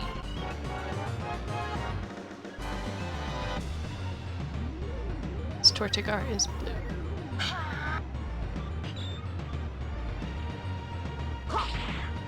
Yeah, it does 146 damage. Twice is buffed, but he's doing 500 something. Alright, it's halfway down. Ice Storm!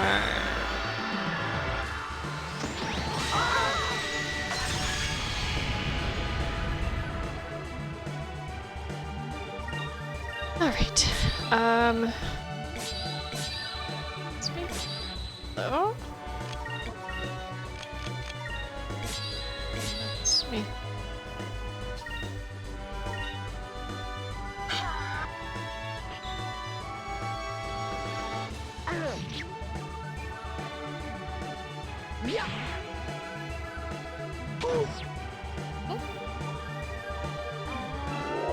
Turtle is just like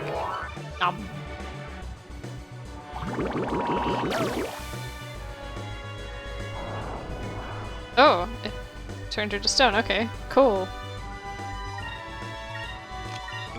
Let's get rid of that.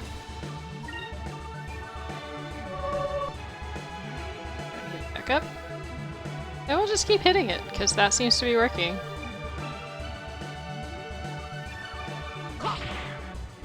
Wow, Enrique is doing 176 damage now. That's... okay. Maybe I'll just let Vice hit it? And use Justice Shield every turn? Wait, oh, Ica was stone, so she couldn't use Justice Shield. What does Cutlass Fury look like? You do something useful, Enrique.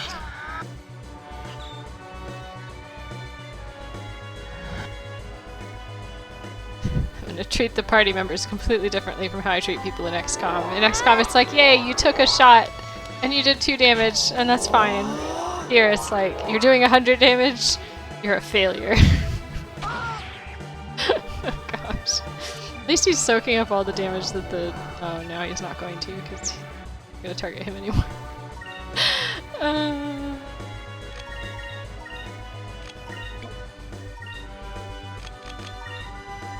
We don't need Enrique, it's fine.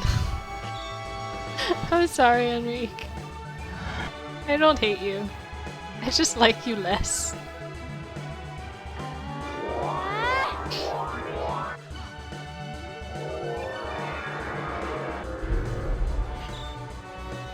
And if you're petrified, you're not dead.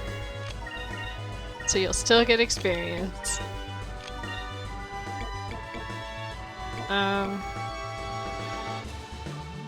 We'll fix it. Because I think it heals too. No, it doesn't heal. Never mind. It's alright though.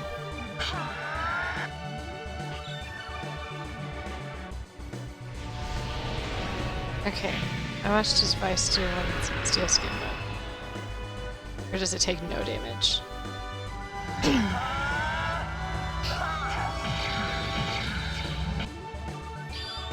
It takes no damage. Okay.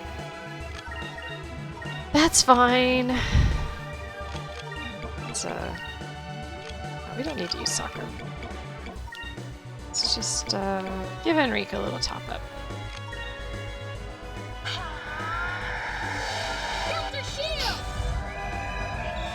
I promise, I am perfectly okay. My sinuses. They're doing a thing.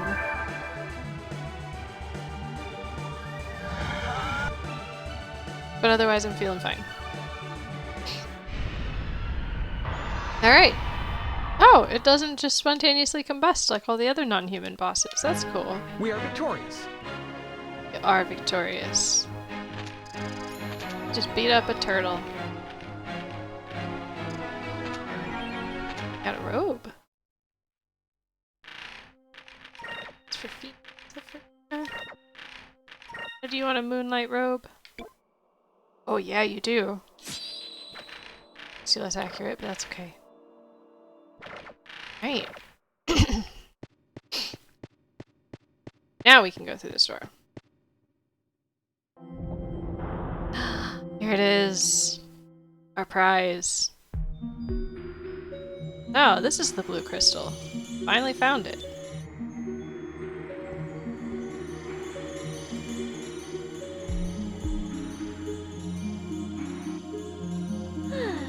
So beautiful. Vice, that's another crystal. You know what that means? It's time to celebrate. Yes. Actually, let's include Fina on this one.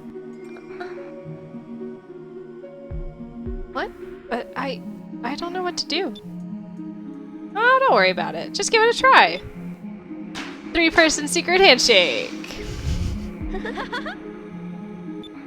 So cute. I guess they didn't really get a chance to celebrate when they got the green one.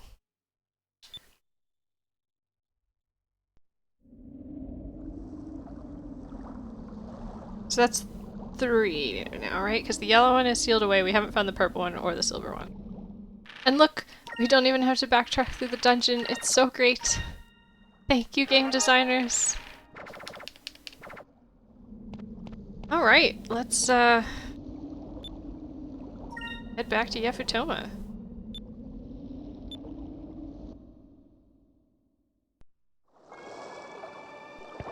Tell the king. Go look at these good guardian dog boys. Our good boys.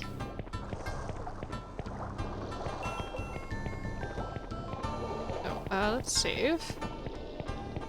Oh no, save. There's gonna be story stuff happening.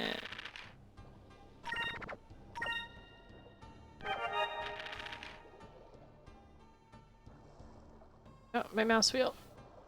I think my mouse wheel is going. Which means I have to find a new mouse. And I have tiny hands, so it's difficult to find a mouse that is comfortable and easy to use.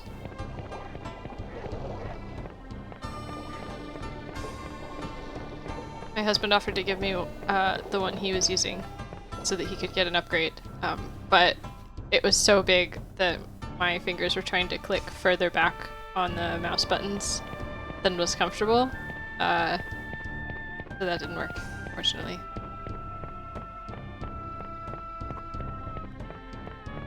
Which is a shame, because he's got a nice, like, ergonomic mouse that would be good to use. But it's not ergonomic if it doesn't actually fit your hand, so.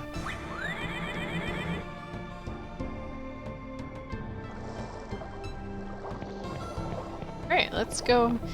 I think we'll get a chance to rest. We didn't really look at the guest house. Oh! Shoot, I need to go back into the water temple sometime and get the moonfish that's in there. I need note of that. Where did my... Oh no! It got stuck.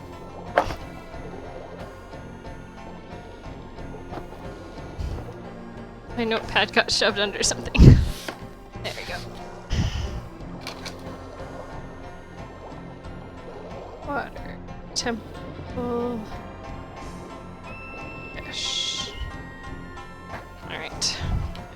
That later. I have some document trays on my desk and was keeping my notepad kind of under them because there's some space under them, but got shoved to the back and they're really heavy because they've got like manuscripts and books and stuff in them. Look, there's no inn in Yafutoma, there's just this guest house, so it's perfectly free and we just get to sleep. I don't think the king will mind if we have a little rest. But yeah, how pretty is this? There's a replica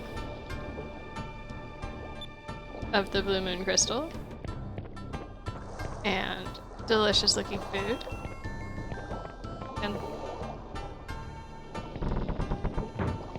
I got Cook Serve Delicious the other day. And it's real fun. But it also makes me hungry, so I can only play it for like 30 minutes or so before I need a snack. So that's not necessarily a good thing.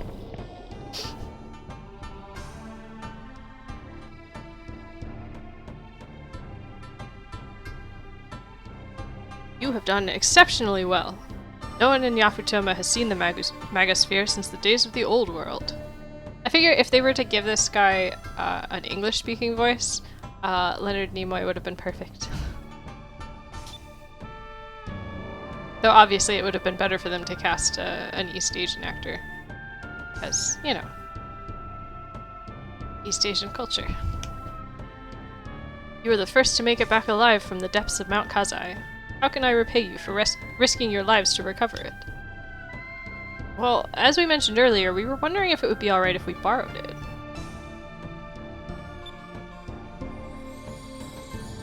But it is the symbol of royal succession. I would like to keep it in my possession, at least while you remain in Yafutoma. Sure. Symbol of royal succession, huh? That makes sense why they want to keep it. Moegi, you're Lord Mikado's daughter, right? So does that make you the successor to the throne? Oh, sorry, that's him. Oh no. Well, thank you for retrieving the Magosphere. Let us begin the preparations for the feast. Make yourselves at home and enjoy the festivities. We're just going to completely gloss over that. Alright, that's more like it. I can't wait to taste the gourmet cooking of Yafutoma. We'd be honored to join you, especially Aika. Princess. Enrique noticed. We handed the blue moon crystal over to Lord Mikado.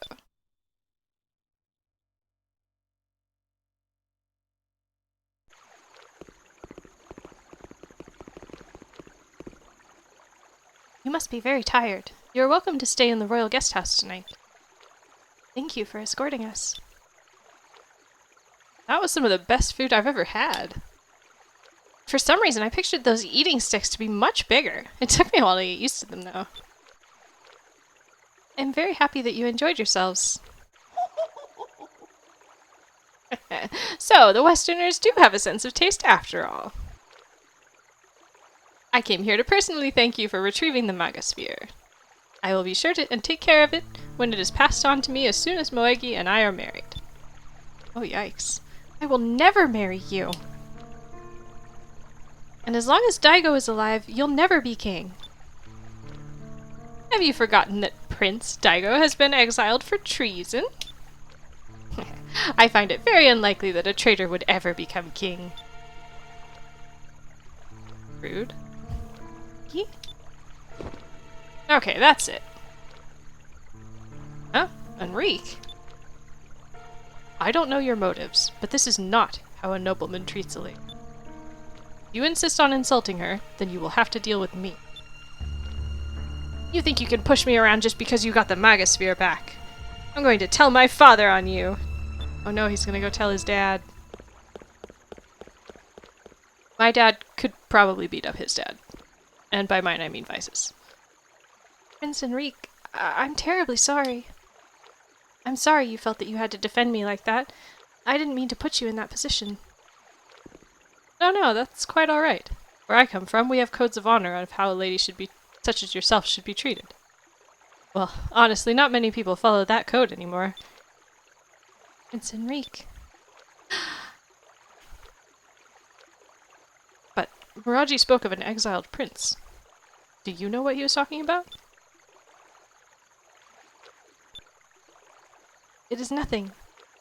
You'll excuse me, I will be returning to my quarters. Pleasant dreams. I like the sheer part of her outfit. I think it's a nice little accent.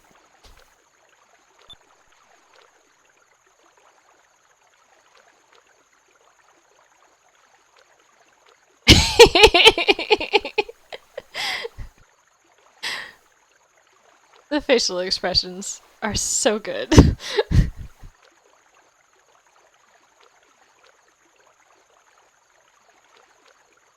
Those Westerners, they'll pay for speaking to me like that. Oh look, he's even got, like, scaled socks. That looks uncomfortable. Well, what do we have here? Eek! Who are you? Oh no. It's trouble. Shh. I heard everything. My name is Beleza, and it appears that we have a common enemy.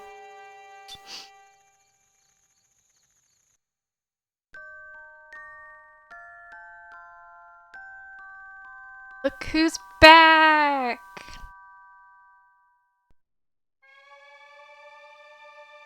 Good morning, Vice. Did you rest well? Yes, I slept like a rock. That was my first time sleeping on a floor mattress thing. Those beds were raised. You didn't sleep on futons. I see. I'm glad you were comfortable. Lord Mikado, it's an emergency. Always an emergency with these people. Black ships have surrounded the city, and what appears to be their flagship is attempting to dock in our harbor. This is taken straight from Japanese history. What? Black ships? Oh no. Hi, Lady Bela. How are you doing? Welcome. Must be the Armada. Vice, let's hurry back to the port. Actually hurrying? Father. Yes, I know.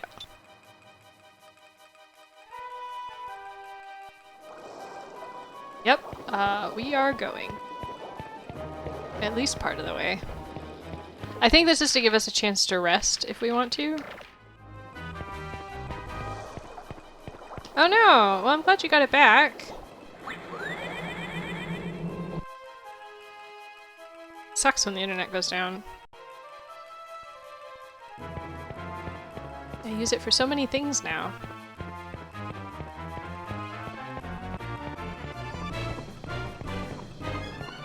At least we get to listen to the cool music more. Run all this way. This is not the right direction. Please, enjoy some more of the music.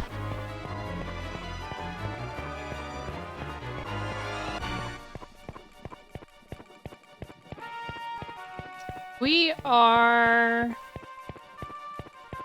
We just got the third moon crystal of 6. So we're like, I don't know if it's halfway or like a little bit past halfway through the game. I've got all the past VODs on my YouTube channel if you are interested. Oh! Meleza and Vigoro?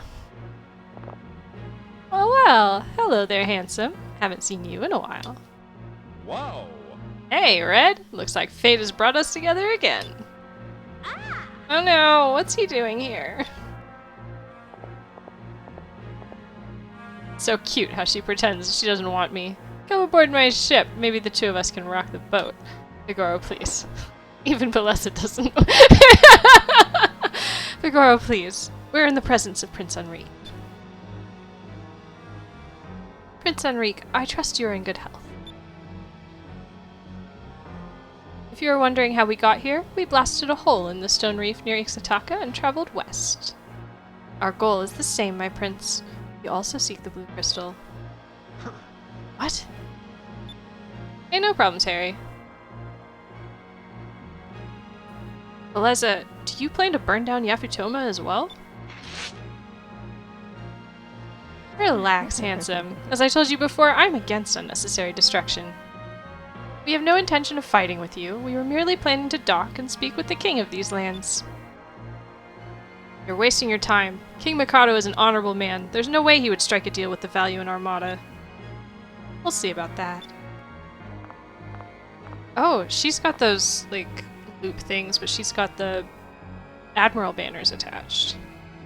Everyone has their limits, their codes, their morals, but everyone also has a weakness. If you find that weakness and exploit it, those limits, codes, and morals seem to fade away. I'd love to chat longer, but I have an appointment with the king. Stay out of our way. See you around, handsome. Guys, shouldn't we stop them? We're gonna wait and see what happens. Sorry, but there's nothing we can do right now. There's no way we can take on all of these soldiers. We can't even get to the Delphinus right now. Wow, they are like right there too. Meleza and Vigoro are here as Imperial representatives. Attacking them during a diplomatic meeting would make us criminals. Let's return to our quarters. There we will wait until they have concluded their talks.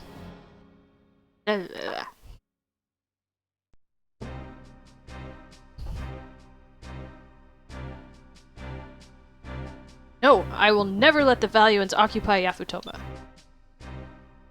By King Mikado. Oh, she calls him king. You do realize that your country's pitiful army won't last a day against the Armada. Ika's 17, actually, which is still technically a minor, depending on where you're at. But yeah, it's just creepy. Either way, even if she wasn't a minor. But yeah, all three of the main characters are 17. Even Fina. Yeah, it's still creepy no matter what. She could be 30 and it'd still be creepy. To prevent unnecessary bloodshed, I recommend that you surrender.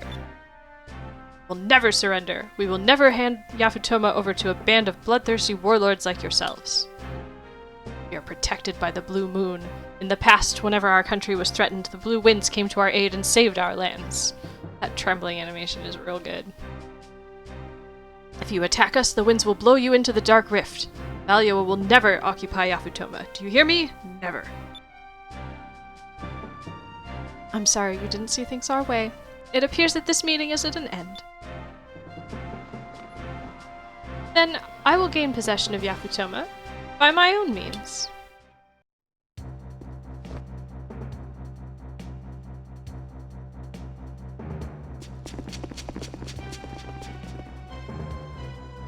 What sort of treachery is this? Oh no. Here's the treason.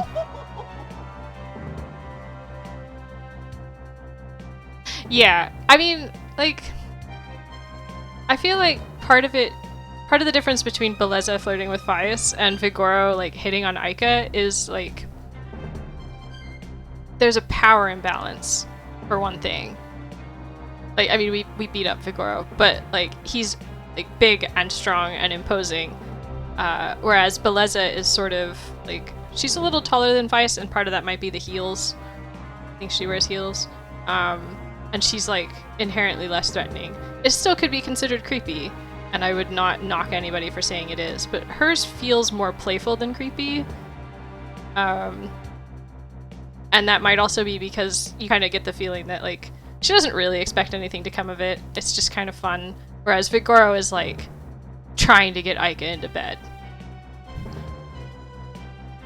If you do not keep quiet, you'll be a head shorter. Wow, there's the treason. Miraji, you traitor.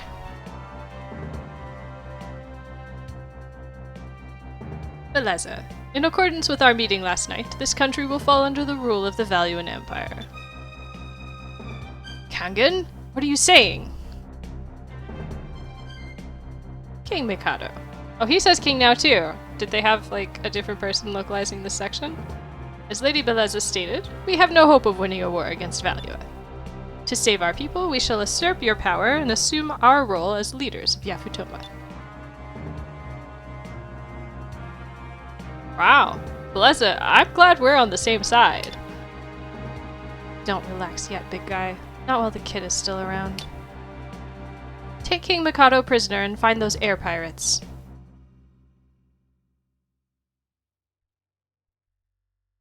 Yeah, they are and they aren't. I feel like, I was saying earlier that I think there's, like, some blending of Japanese and Chinese in this.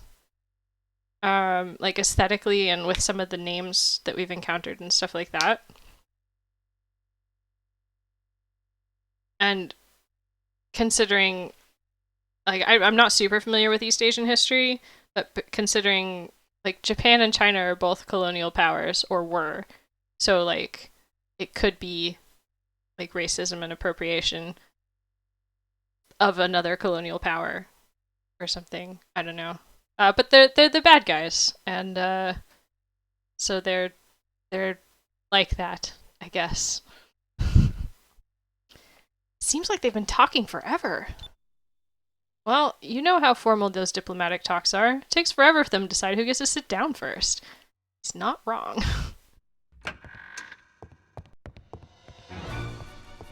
Everyone, quickly! You must get out of here! Princess Moegi, what happened? Kangen and Miraji have betrayed us. My father has been taken prisoner. It was Beleza's doing. What? Beleza?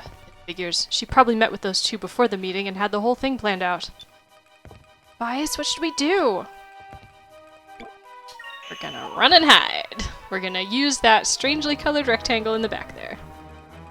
I'm sorry, but we have to run for now. Beleza was probably already convinced the Yafutoman guards that we're criminals. I agree. We should run for now and figure out what to do next. Very well then. Quickly, follow me.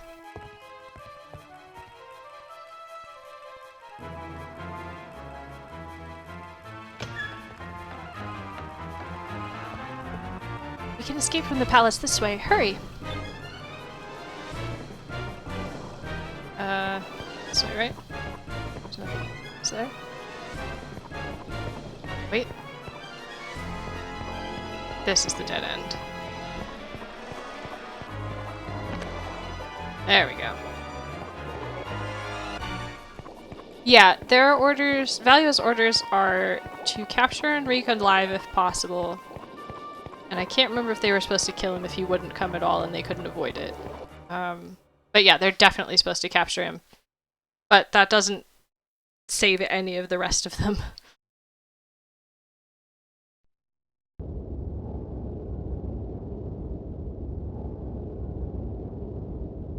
I think Valua still wants Fina as well, so... Wow, incredible! Can't believe how high we are! Look, you can see the temple placed inside Mount Kazai. That's a nice touch. Yeah, the powers of the Blue Moon are amazing.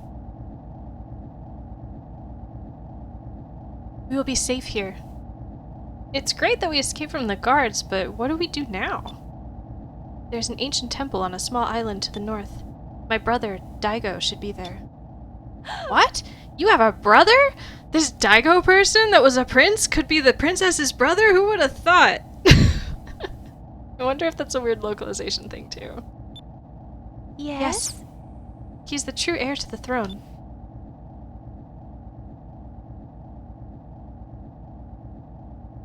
Yeah, I mean, I guess the problem with strong-arming Prince Enrique's compatriots is Vigora would want Aika alive, and Beleza doesn't want to kill people unless she absolutely has to.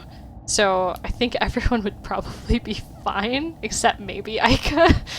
But she'd be alive, which is not fine.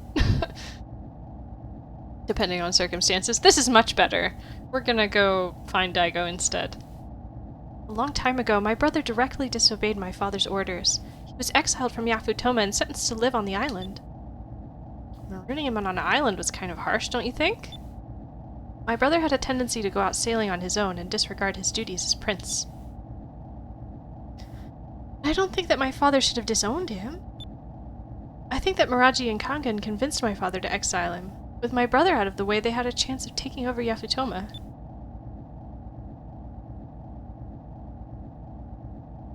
That makes sense. It looks like we have no other choice. It looks like we're going to have to rely on Daigo. Yeah. Princess Moegi, do not worry. We will save the people of Yafutoma. And your father. Is he not a people of Yafutoma? I guess, maybe technically not. Prince Enrique, thank you. You can reach my brother's island by heading north from here. We get to fly her ship! Yes, I think, oh, we don't get to fly her ship, never mind. The admirals of the Armada would definitely have a change of command if they actually hurt Enrique's friends and treated him badly.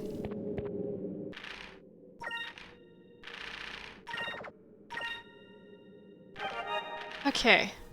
Now, question is, do I want to long stream and finish the Yafutoma part? Yeah, let's do it.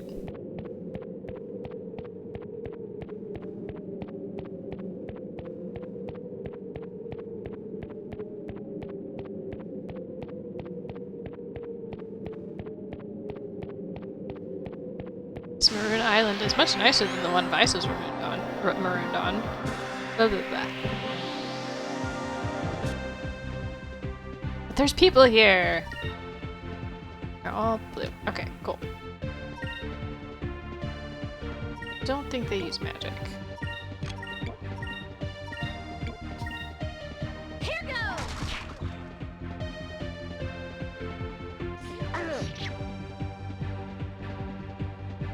Yeah, it's a lot of random encounters, and apparently, when they ported from the Dreamcast to the GameCube, they actually decreased the number of random encounters. I never played the original, but I feel like you can't tell. It is a ridiculous amount still, yeah.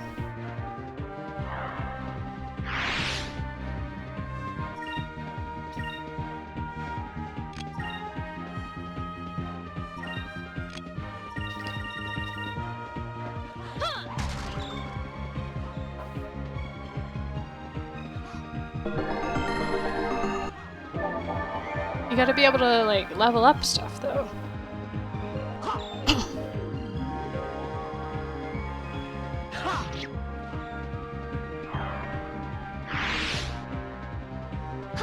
I do like the magic experience system, though. If they're gonna... Yeah, the fact that there's not, like a lot of games with random encounters, like Pokemon, and I think Tales of Symphonia has one as well, of, like, they have an item that reduces the rate of random encounters, whereas this one just has one that makes it easier to run away. And then, yeah, they punish you for that. That was easy. So we're not running away from anything, ever, and it's really annoying.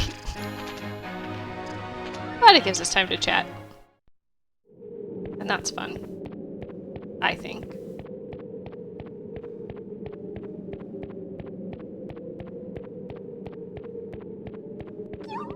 Oop.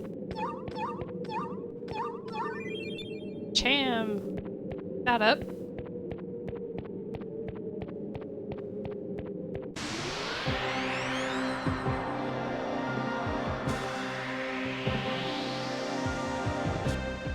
Yeah, the first time I played this, my swashbuckler level was actually too low when I came back from Yafutoma, and I had to, so you don't have to, but I had to raise it up again, and that was really annoying. Fire consume my enemies!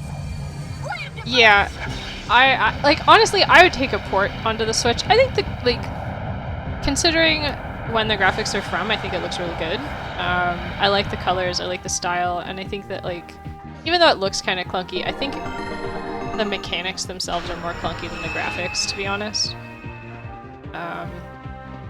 But I'm not, like, I mean, I'd lie if I said I wasn't impressed by super high fidelity graphics, but I don't need them. Like, this is cartoony, and I like that. And it doesn't need to be, like, high fidelity and highly detailed. There's actually a lot of detail here, especially for, like, an early 2000s game, that I think looks really nice. And more than, like, a remaster or something, I would love to see the team who worked on this actually get to do the sequel that they've been saying they want to do. And just, like, bring a sequel to this out on the latest hardware.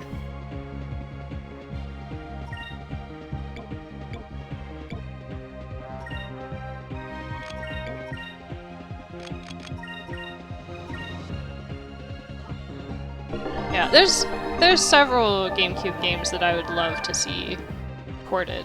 I mean, even Tales of Symphonia, I'd probably buy it again to have it on the Switch, even though I have it on the PC already. C port is buggy, though. Yeah, Psychonauts just got its sequel, and apparently it's quite good, and it looks really nice. The graphic style is not really my thing, but, like, I can appreciate the stylistic, you know, way that it's done. And it's cool how they managed to, like, keep the same sort of graphical feel while making it look a lot nicer now. And I'm really impressed with that.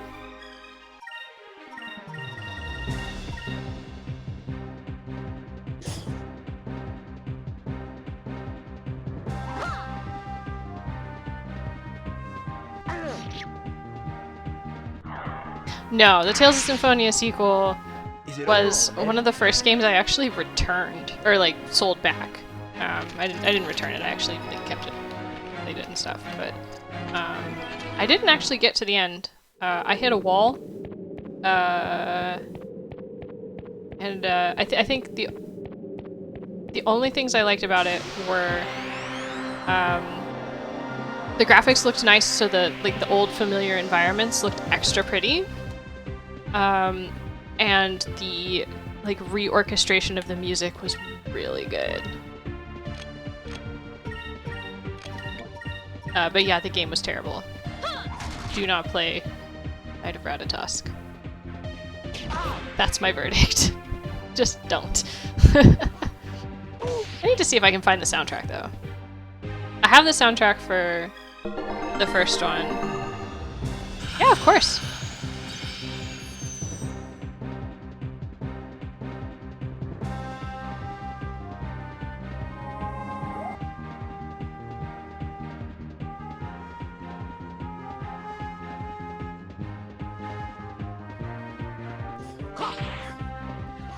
I like to hear people's opinions about things. As long as you're not being rude about it, go for it.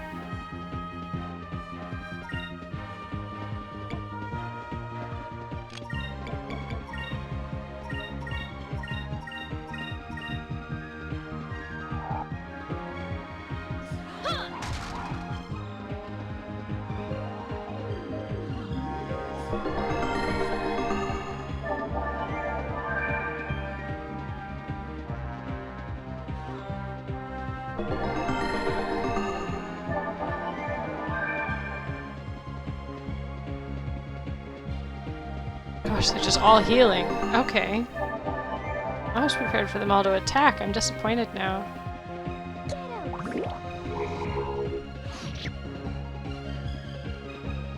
Cupel Cutlass is doing some damage though. Nice. Well done, Enrique. Good job.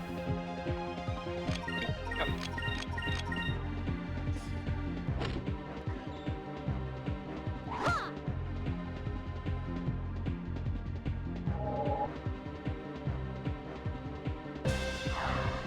Okay. That was fun.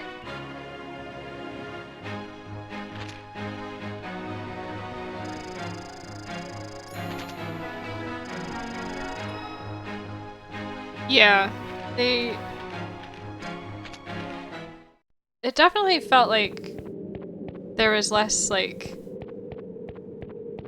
emotion to the characters, like, all of the characters. I also didn't like how whoever did the localization did not, like, look at how words in the first game were pronounced. So, like, Palmacosta became Palmacosta.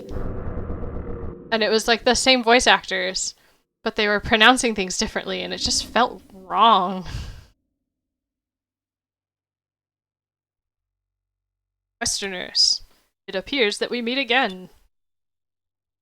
Aw, not them again. What are you doing here? This is the headquarters of the Tenko. It was very foolish for you to come here. The time has come For you to die. for us to finish you. They did change some of the voice actors, yeah. But, like, that's fine, because that happens, especially when there's, like, what was it, like 5 years between the first game and the sequel or whatever. Halt! Zhao, Mao, who's there? Or Daigo? These are the Westerners that dared to defy us. They came through the Dark Rift. I'm Fiza the Blue Rogues. You're the leader of the Tenko? Daigo? They called him Daigo. What are you guys surprised about? What? He's your brother? Huh? This is Prince Daigo?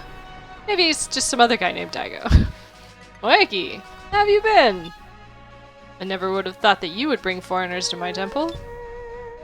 I never thought that I would either. But what are the Tenko doing here? A long time ago, the twins challenged me to a fight. They wanted my sword, so I beat them senseless. For some strange reason, they pledged their loyalty to me. I've been their leader ever since. And I figured as their leader, I could control them a little, so they'd stop attacking everyone. Yeah, there's so much of that. Besides, who else do you know that has twin bodyguards? Moegi, is he really your brother? It's hard to imagine that the two of you are related. Like, don't be judgy. I know he is a prince, like Enrique, but it seems that princes in Yafutoma act differently than princes in Valua. All of the Tenko are named Daigo for his security. But, what is the purpose of your visit, Moegi? Has father changed his mind? Daigo, he... Look, they gave this NPC, like, more facial expressions. It's so great, and I want him as a fourth party member for a little while, but sadly, no. What's wrong? Did something happen to him? Daigo's design is real cool. Oh good, he came outside to sit down now.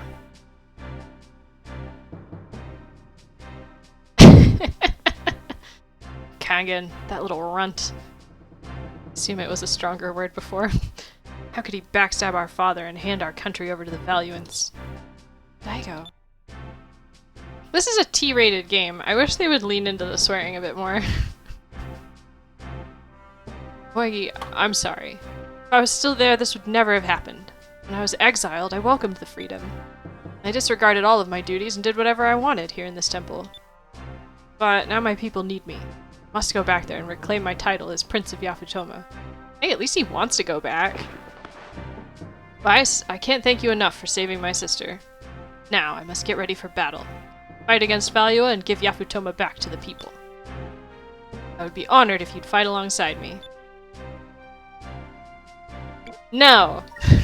Of course we'll help. We share the same enemy. Excellent. We will fight together and reclaim Yafutoma and the Magosphere. Zhao and Mao are super tall. Like, super tall.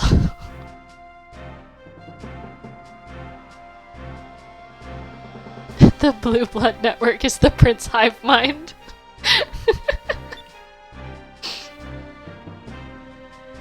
Also, Lord Enrique, I heard that you defended my sister from Miraji. Where did you hear that? My family thanks you for your bravery. Maybe we talked to him for a little while. I did only what is expected of a gentleman. Think nothing of it. And, Prince Daigo, I know how you feel. I too have been exiled from my land. You have not! They thought you got kidnapped! I wish to change the views of my country by changing the world around it. That is why I wish to aid you, from one exiled prince to another. Also, the fleet that you are about to face, the Armada, was sent here by my mother, Empress Theodora. The Valuan Prince, it is my duty to stop them. This is not only your battle, it is mine as well. I understand. I'll gladly accept your aid. Prince Enrique, you are a very noble man. Much more noble than I. If a man such as yourself were to be at my sister's side, I would sleep well at night.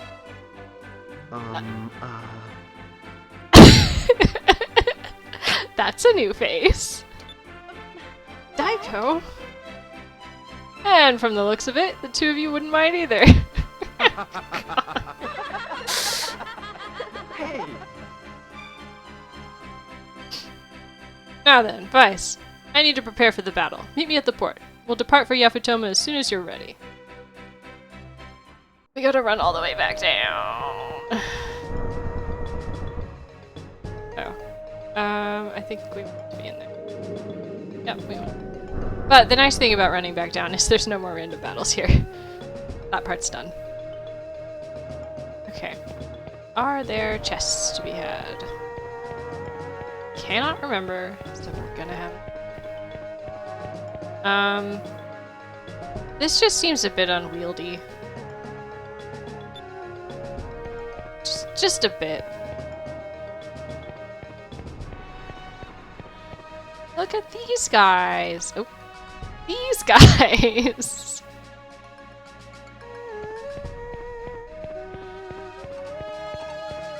Oh, there's a moonfish here. Ooh.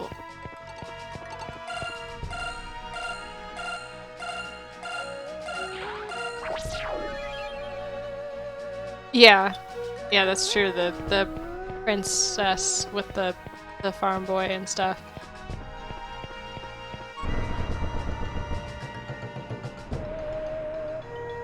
I suppose at least with that trope, it's like sort of equal opportunity of you have princes marrying common women and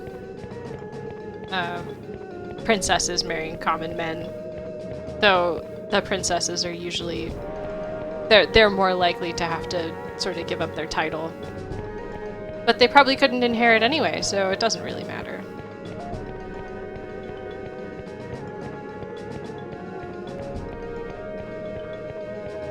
Look! It's a Hamacho!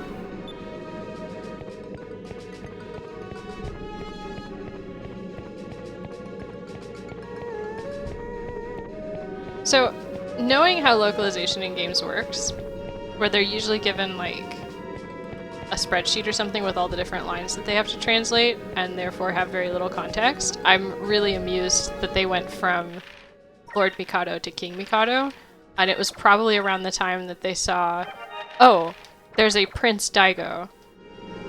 Though they were calling her Princess Moegi, so I don't know, but I still think it's kind of funny.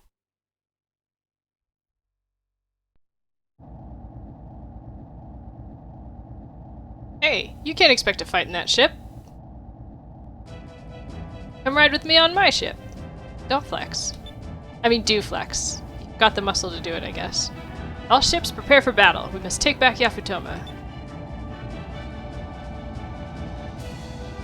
Look at him go!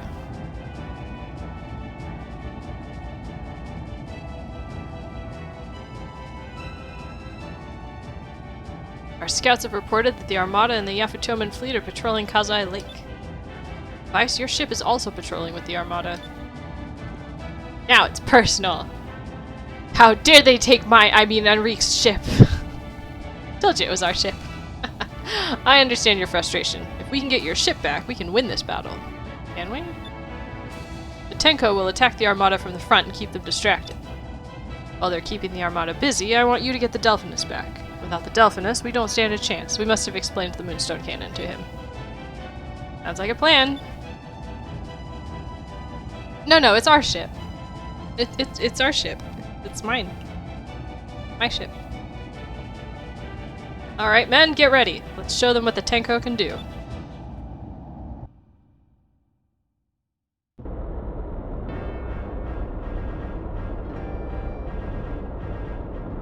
The Lynx.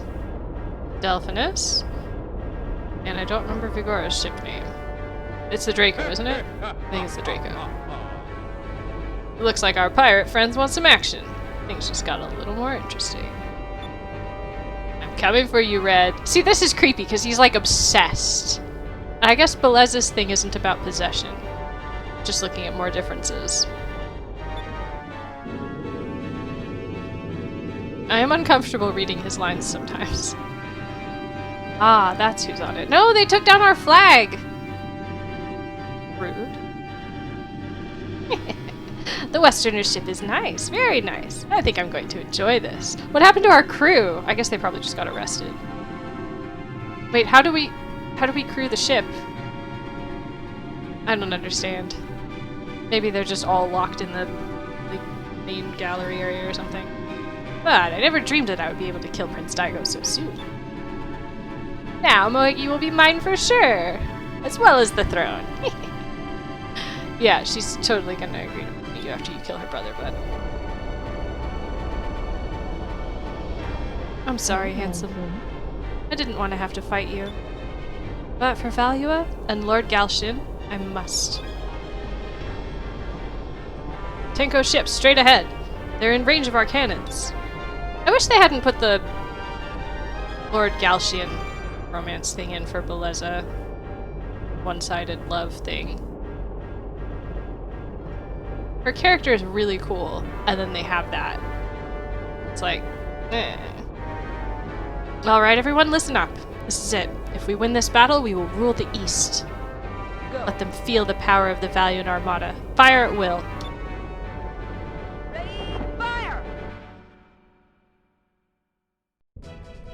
Yeah, between Vigoro and the Isapa, the priest in Ixutaka that you have to rescue, and he's like hitting on Vina and Aika and stuff.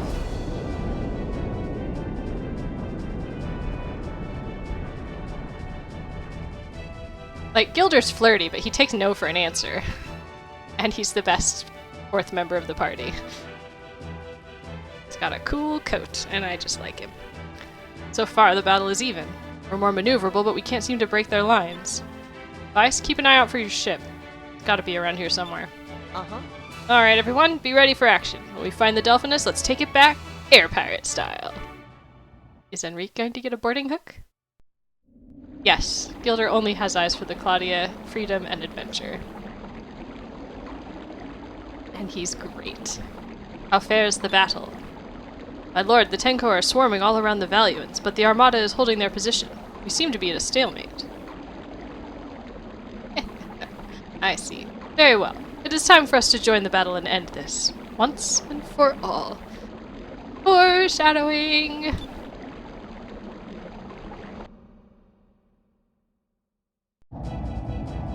I hope we don't have to fight that thing. Gilder's the the character archetype that I like, of like the flirty guy who like just wants to have fun and kind of mess around and not be tied down by anything. They always end up being really fun to just watch them hang out in the story.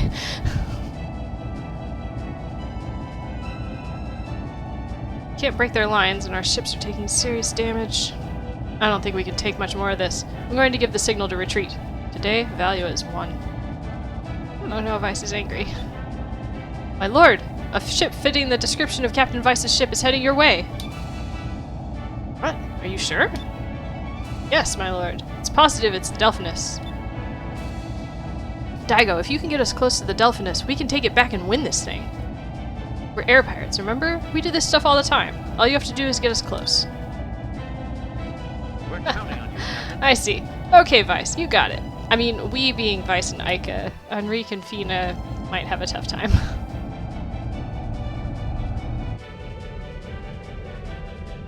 We're gonna have to jump to the deck. Huh?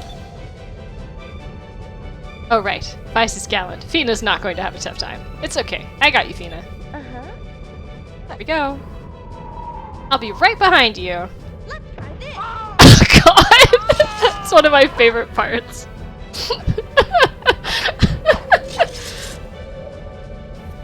Ica helped Enrique like Vice helped Fina. It's great. Guess they were expecting us. Throw these goons off of our ship. Poor Enrique gets so abused.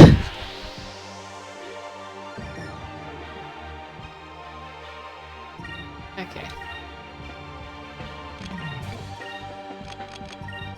I suppose part of the reason they have so many creepy old men is like this game was geared at boys. So they would probably find it funny, especially, you know, back in the early 2000s. They probably thought it would, you know, be laughed off. Yeah, it is her voice bark for the item used too.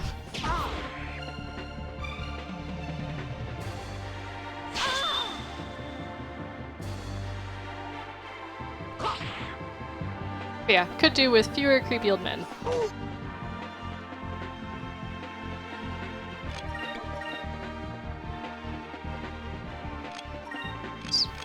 Nope. There we go.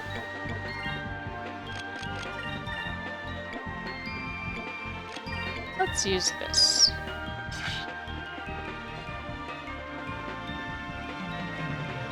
Let's try this.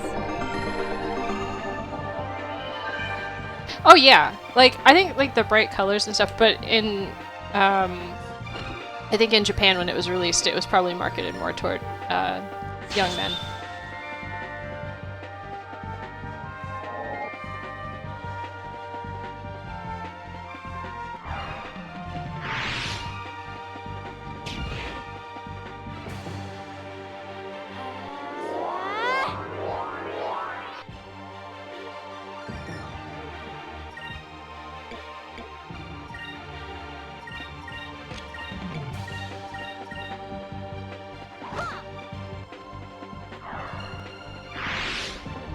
Who was pushing people off the little jack?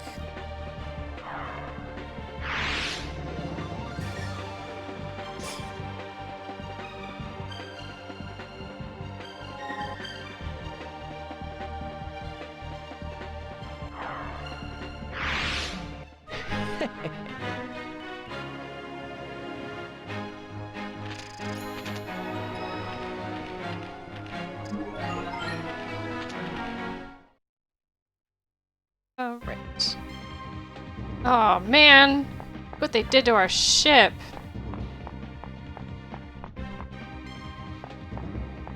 Speaking to...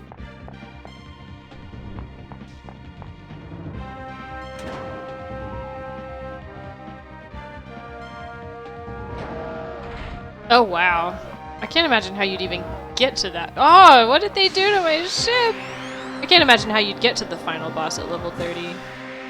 I'm currently just past level 30, and we've still got a lot of game to go. Oh, neat! They combine the Yafutoma soldiers and the Valiant soldiers. That's really cool.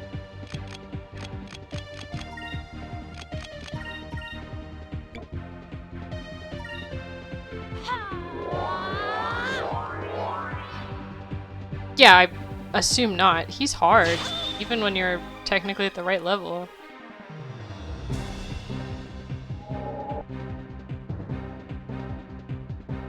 Also, all the waiting on his abilities to finish their animations. It was so beautiful, and now it's all messed up.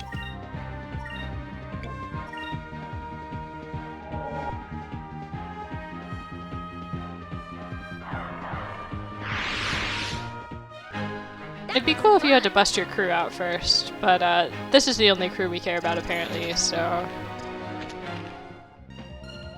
I guess we have shown that we can technically fly it with just the 4 of us. Whose ship does he think this is? I mean, it looks like the lock bar things are on the outside. We could just, you know, I'm just saying. Going. Oh. That wasn't the bridge. That must be where the crew is, though.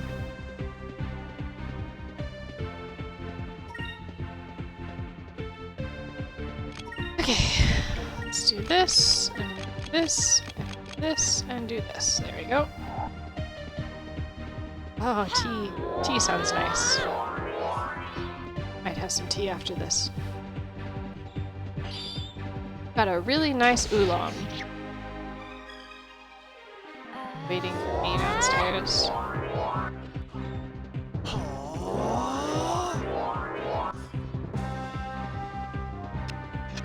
That's not a regular attack. Poor Enrique. Just getting thrown over places, face planting onto hard metal, blown up with grenades.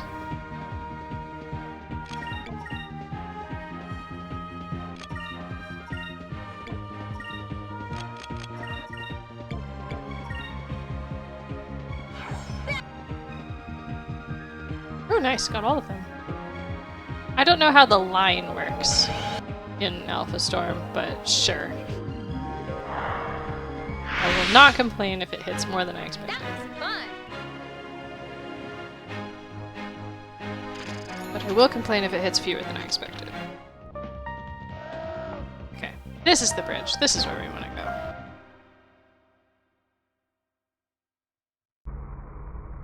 Miraji, we'll be taking our ship back now. Oh, now it's our ship. Do you think I'm afraid of you? You aren't so tough. Why are you fools just standing there? Get them! Oh, Enrique has his serious face on.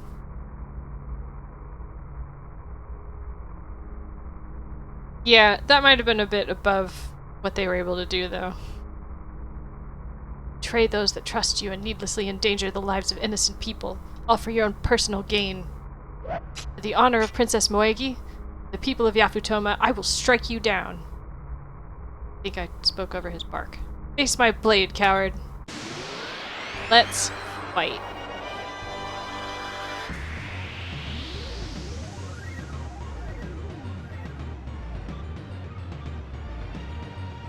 Okay, let's see if I can remember how this goes down. This. Oh, they're gonna do a bunch of wind slash and stuff, aren't they? What kind of box do we have? Silence him?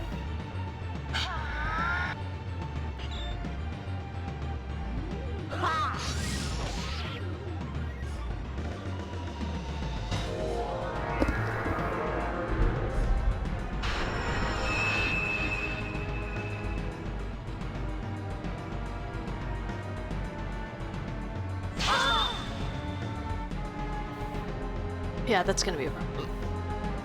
This should work.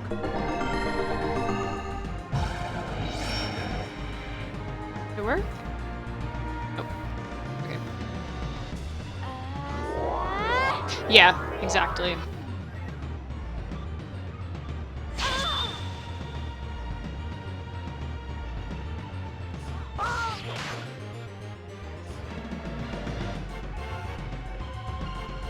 So I think there is some sort of state where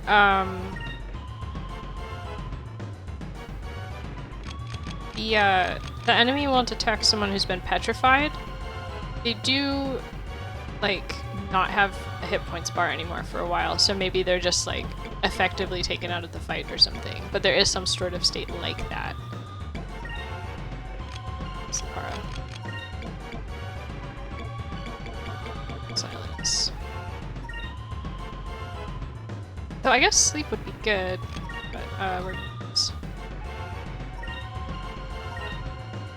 I should probably work on taking down the ads on the next turn. 2 turns when we have enough for of swords again.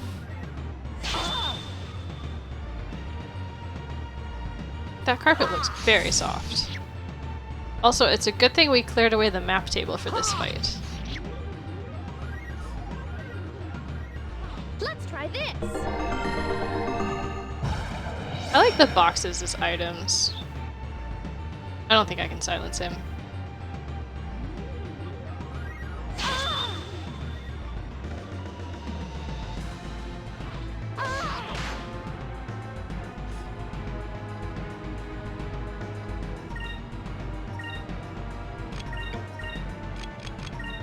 Just gonna keep doing this. Enrique, how about you work on the ads?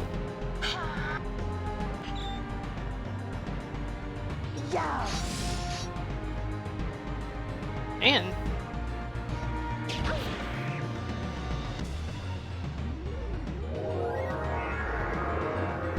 Yeah. Oh man. The people who did Fire Emblem Fates, I don't know what they were doing, but you know how most bosses have like higher resistances or like completely immune to certain effects and stuff? There's a staff in I was playing the Hoshido one, and there's a staff that cuts an enemy's HP in half. And I did it on the final boss, and he went down in one hit from one of my beefy units after I took his hit points down. So that was really anticlimactic.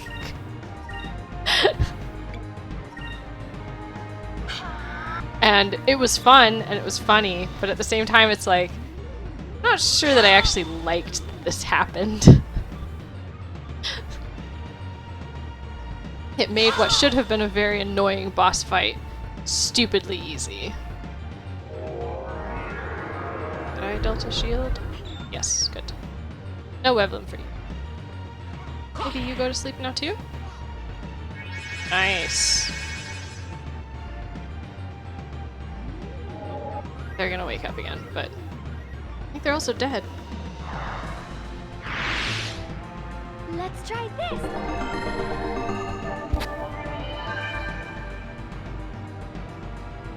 Okay. Build up a bit.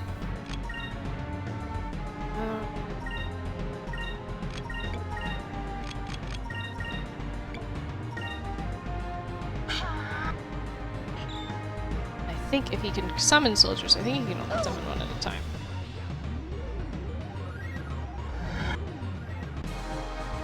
Oh man!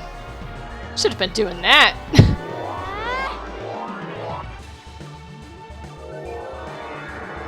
I can't do anything. How about you?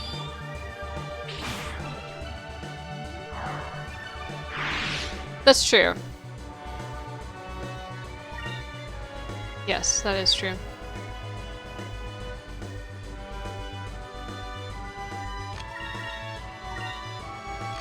It's not the main healer, right? It's the other one that I'm thinking of.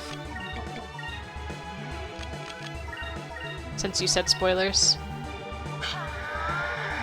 I'm actually thinking of playing Tales of Symphonia after I finish this. Yeah, okay, I know who you're talking about. I never really noticed that, but that makes sense. And they put in so many nice little touches for like all the different character relationships and like what they have going on and stuff like that. We did it! Yeah, I'm thinking of doing a playthrough of that when I'm done with Skies of Arcadia, because it's so good and it's like more JRPG, bright colors, good music, fun characters. And half of it's voiced, so I don't have to read as much.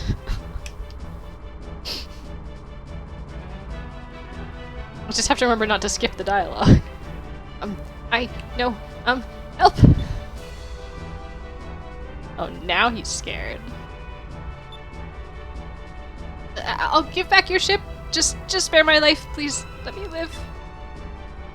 Too pitiful for me to run you through. Spare you, but you'll pay for all of your treachery. Vice is already at the wheel, ready to go. Alright, we got the Delphinus back. Now let's even the odds. There's a ship coming in from the starboard side. It's coming in fast. Guess who? Oh gosh, here comes one of my favorite lines from Vigoro, though. I think.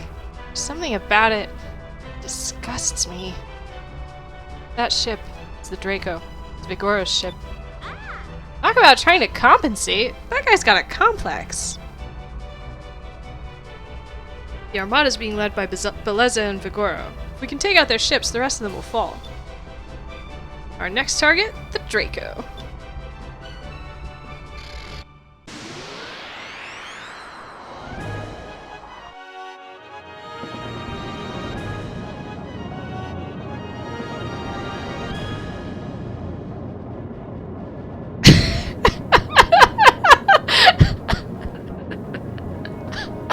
I can't even read it with a straight face. Moment.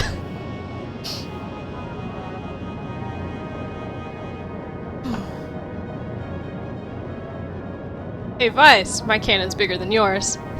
Now, feel the destructive power of my ship, the Draco. I could say something really bad, but I won't.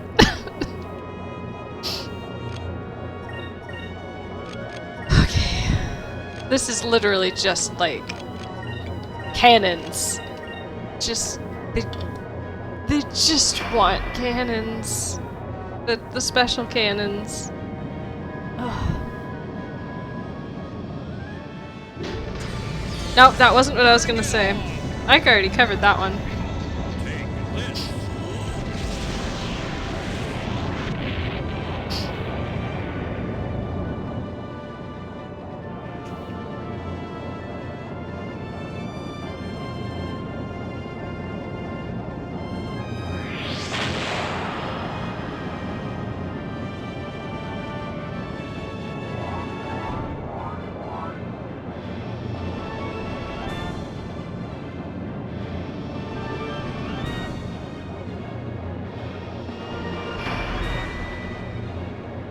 No, I think I got lotion or something in my eye. This is uncomfortable.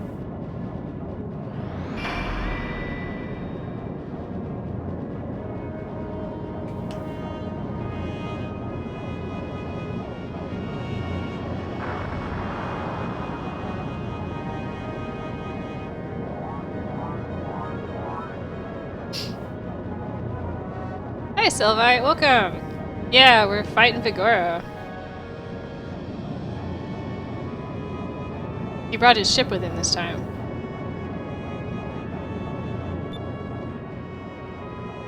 Okay. Actually, it's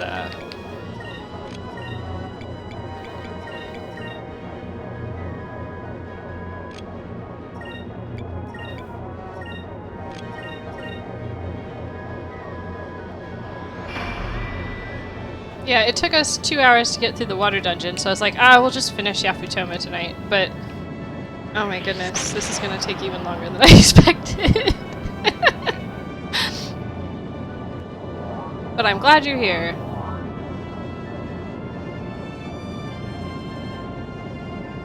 Also, Dorcha, I love that O emote. That's pretty great. Just a big red OH. The difference is the Dolphinus is a grower and not a shower.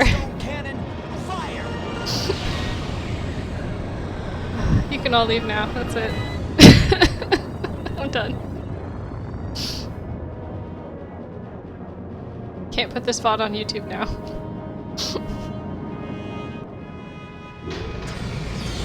Bring it on! Oh, he used his big cannon too. Yikes. That's really impressive that he hit me head on and it looked like he hit me from the side instead. Yeah! Just two manly ships doing manly ship things. 5 feet away. Or 5 feet apart, whatever it is. I'm so glad I thought to heal at the end of that turn.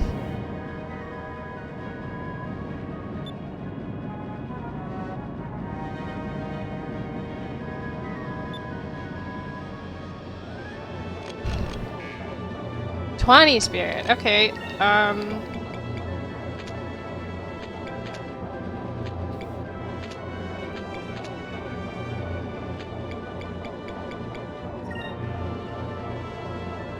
This isn't what I want, is it?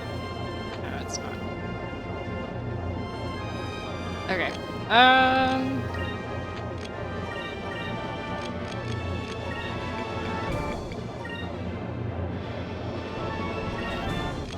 Yeah, do that.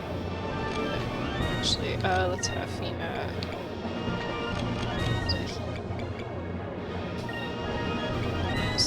Okay.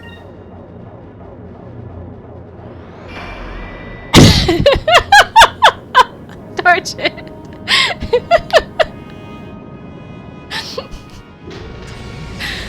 Bring it on! Take this!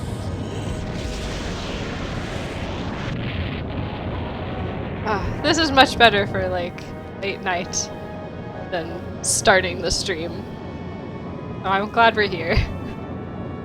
Like nearly 10 o'clock. Which isn't particularly late, but I usually go to bed around 11, so it's kind of late for me.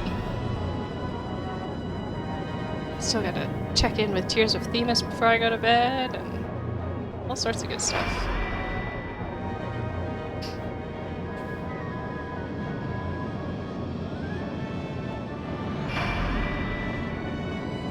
Gosh, I like looking up voice actors for things, and I recently found out that the dating game that I've started playing, sort of dating game, it's like Ace Attorney and dating game and stuff. Tears of Themis is really good. It's really well written and stuff. But one of the Japanese voice actors in there for this like really serious character is the same voice actor who did Space Dandy.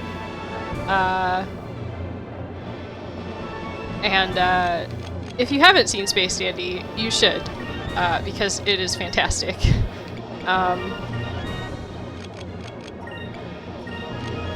But it is like completely different characters. I didn't see that. I never looked up the voice actors for this game because they're just like barks, so I don't really think that much about him. But is he in the new Mario movie or the original Mario movie? Who did Vigoro's voice? I mean, honestly, I'm just excited for Jack Black as Bowser. To be honest, like, I don't care about anybody else in there.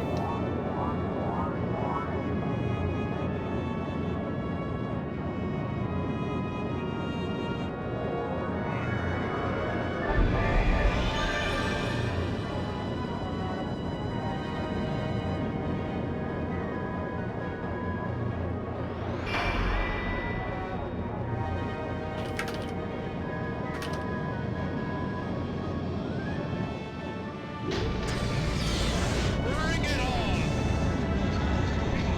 Take this!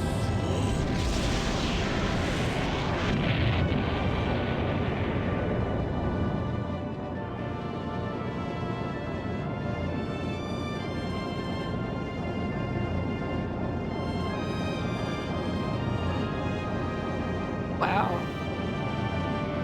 What is happening with these search results? Oh my goodness, that was interesting. Definitely interesting. He's not dead. Can I fire any other cannons? I'm not gonna bother. Oh. I guess we're doing okay. It's just, if you, so his Vigoro's voice actor is Charles Martinet, and if you just look up Charles Martinet, there's like, he was in like Luigi Meets a Combine Soldier, and then there's a whole bunch of YouTube videos about like, could Charles Martinet be in the Mario movie after all, and stuff, like. And the video thumbnails are ridiculous.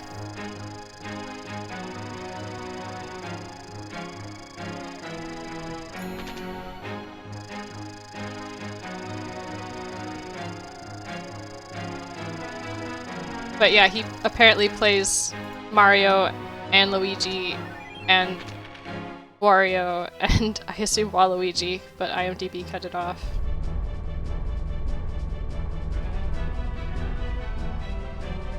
I don't believe it! He survived my Vigoro cannon! Multiple times. Beleza. Oh, she's like right there! Shove him out of the way, darling. I wouldn't expect anything less from you, handsome. Not even Vigoro could stop you. An admiral in the Valiant Armada? I shall defeat you. Oh, we don't even get to fight her! What? It's like, man, 3 ship battles back to back? Nope, it's just 2. What was that? I guess we already did like a boss battle, so it'd be kind of overkill to have us fight Beleza also. Ah! Vice, look! Oh no! The volcano!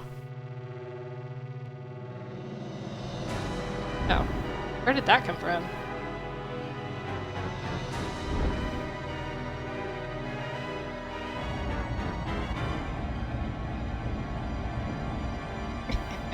Soon I shall be rid of both the Westerners and the Tenko. Go, Blueheim! Blow them out of the sky! So they've got this, like, Chinese, Japanese, possibly a little bit Korean, I'm not entirely sure because I'm not familiar with East Asian history and stuff. And then they call their Gigas Blueheim, which is definitely German. Though I suppose, considering the history, without spoiling things, that could make sense. But you'd still think they'd have their own name for it or something.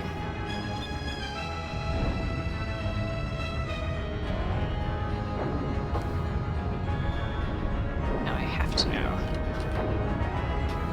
Back to the wiki.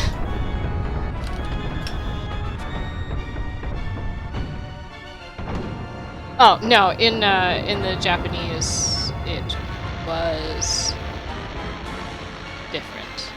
It was like basically like a combination of the English word blue and then whole, which is part of Phoenix. Lady Bela, we have to fight it. This must be the blue wind that the king was talking about. The winds are too strong. Our ships are losing control. We can't hold our formations. Yeah, I can see that. If this keeps up, all of our ships will be destroyed. I don't want to do this, but we have no choice. All ships retreat. It's Blueheim. We might be able to take him on with the Delphinus. I really hope so. Doesn't look like we have much of a choice. Alright, everyone, let's go. It's up to us. The nice thing about this game is, yeah, like, if I wanted to stop in the middle of this, that would kind of suck. Because, like, we've been at this for an additional hour. More than an additional hour, actually. Torches, stop. It's over now. Yeah, I love the dolphin flag.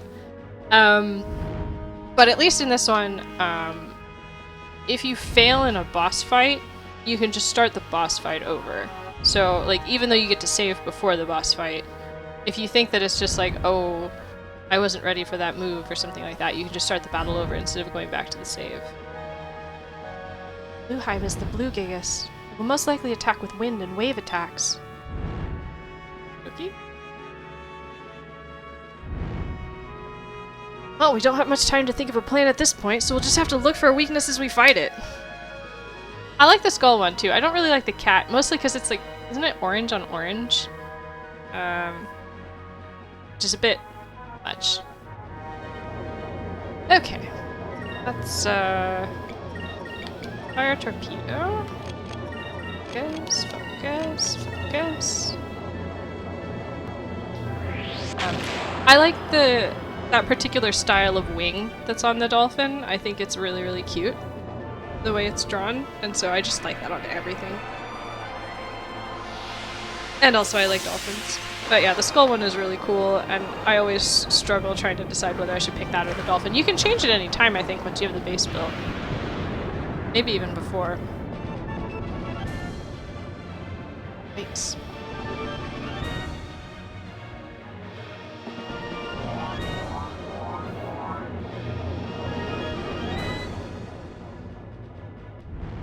Blueheim's design is really cool, though. It's, like, weird tentacle head is kind of off-putting, but look at it go.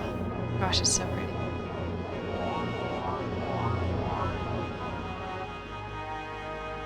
Well, Aika said that, they're pirates, so they're gonna sneak in and steal your gold, and I guess that was a cat-related thing, because cats are, like, really quiet. I think is what it was. Fina chose the dolphin both because of the dolphiness name and because it would be less threatening. And Vice just chose the easy option. So they're all bad if you really want to spin it that way. Yeah! Torpedoes! Take that! Can't believe how fast that thing is. Never thought something so big could move so fast. Okay. Wait.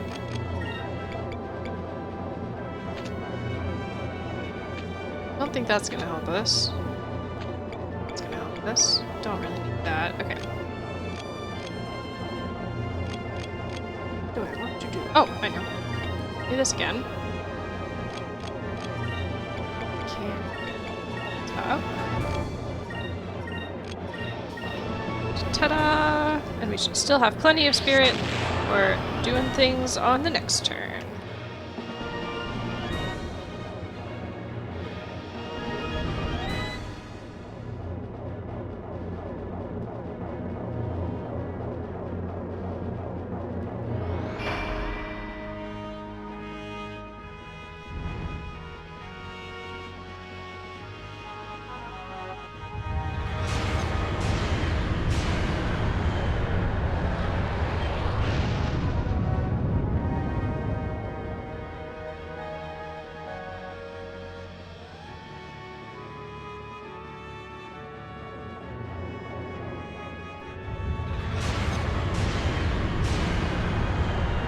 Oh, do I have to put a flashing lights warning on this VOD too? There's a lot of colors going on.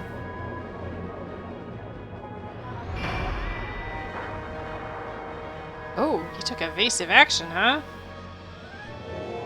No, I took evasive action. Never mind. Oh my goodness. I'm more tired than I thought.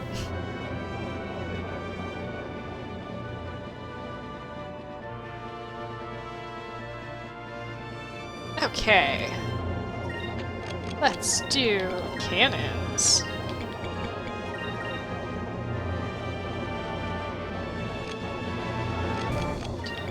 Focus, I guess. And let's do this.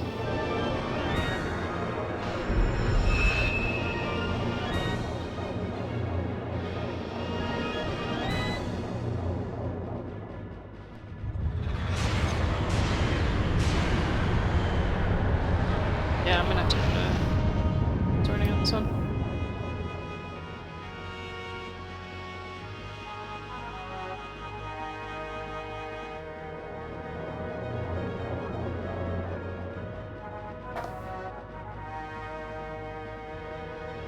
Okay, gotta be considerate. Go, Enrique! Wow, that actually does some good damage. Go, Enrique! Ooh, it's preparing an attack.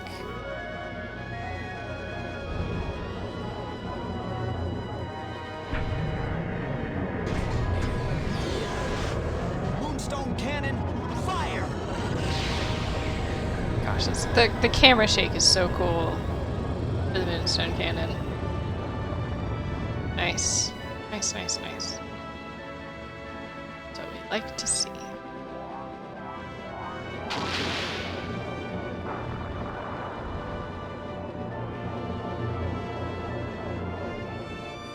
Since we hit it with the cannon, does that mean...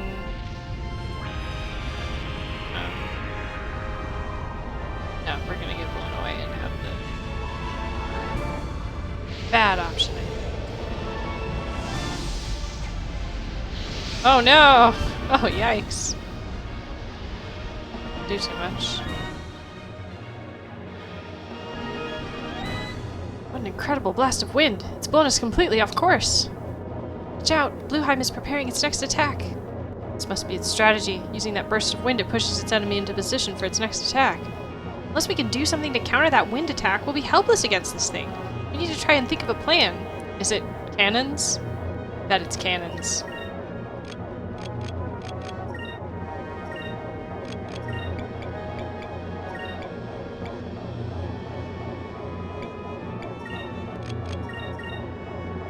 I think I should have chosen the second cannon thing instead of the first one. Knock it off balance.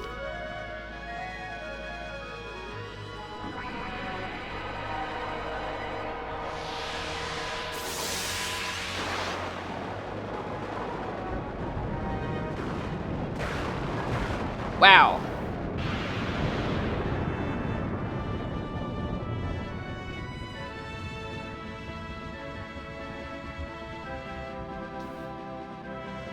Oh, Mount Kazai is there. That's nice.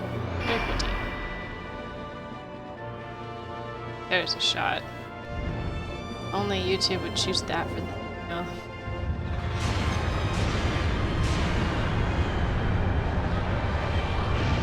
Sometimes YouTube chooses really good thumbnails. Sometimes it chooses really bad thumbnails.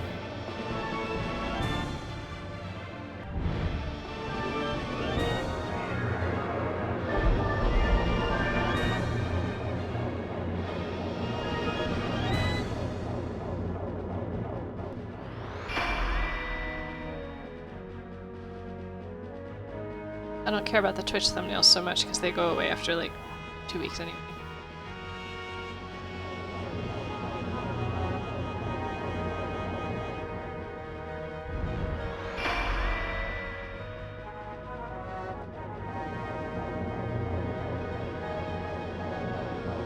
Okay.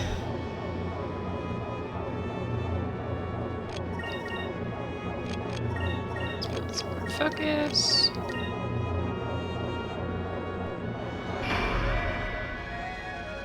Yeah. Yeah,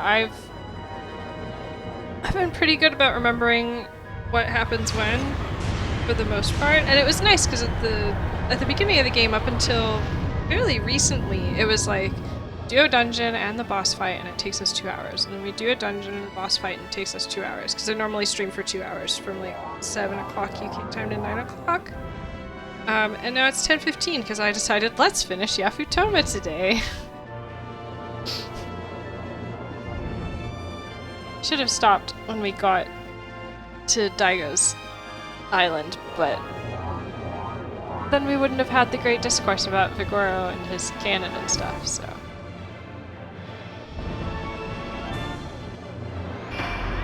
Just hope my streaming is not impeding my husband's use of the internet.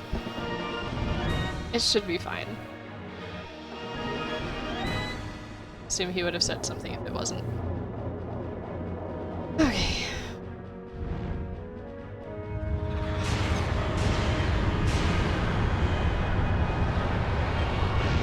That doesn't really look like lightning. That just looks like fire.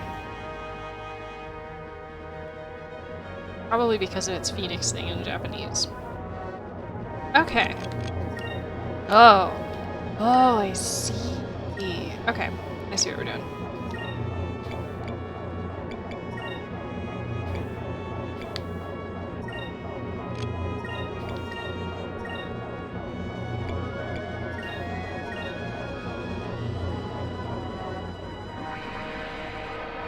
So, we're gonna use the second Moonstone Cannon option this turn. See if that doesn't knock it off balance and stop it from using its big windy attack.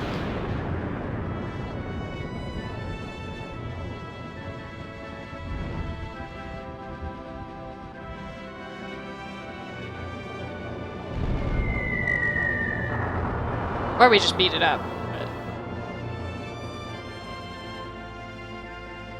They're gonna complain every time we get hit by the big attack, so.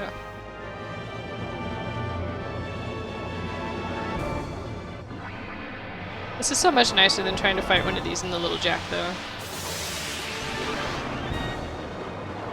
Because unlike the Little Jack battles, where we were like trying to solve a puzzle of like, how do we make it stop.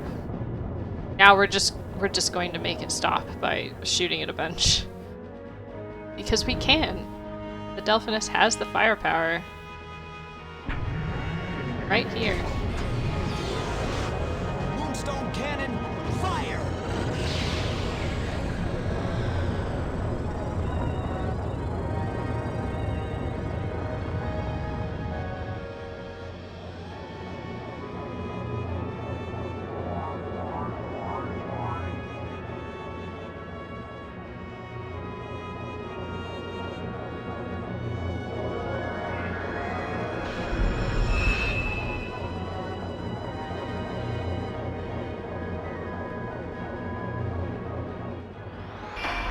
It's nice that the Kabuki rule is in effect and everyone's just letting us do our thing. Hello, Kenshiro. How's it going?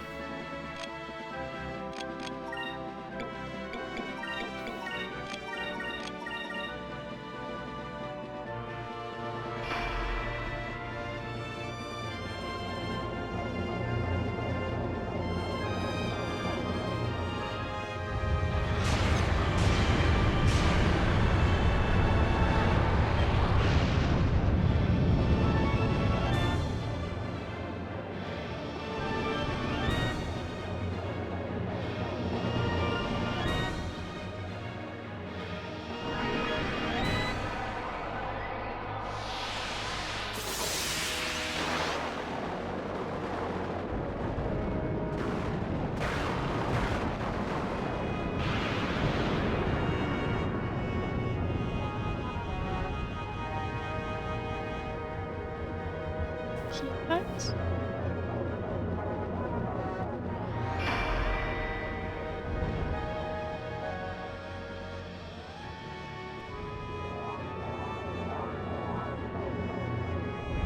There he gets attack.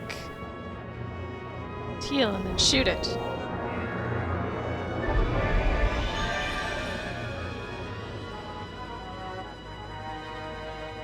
Yep, we're playing Legends. And it is indeed very good. Cannon, fire!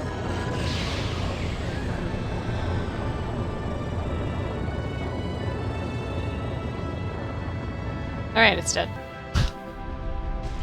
Finally. That's... Oh, okay. It's gonna do the thing. It caught fire, the turtle didn't. Oof. Captain Stripe.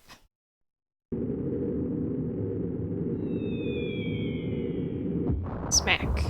Oh gosh, that was not very graceful at all. Can't believe it! The air pirates defeated Blueheim! To get out of here. Huh? Yazoo! Kangen cannot escape. Surrender or die. Well, at least he, at least he, knows where he stands. I surrender.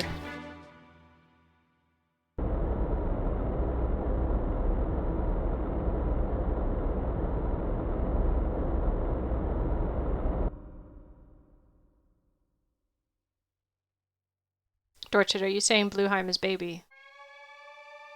Look at Daigo all dressed up. Brave adventurers from the west, I thank you for saving Yafutoma. But it was my country that caused all of this. I'm terribly sorry for all of the trouble caused by the Valuans. I don't know how I can make it up to you.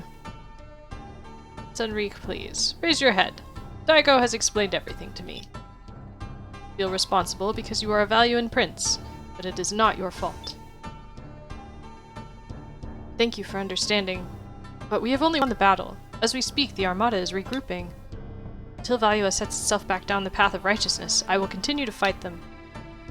I see. Very well then. I will pray for your well-being.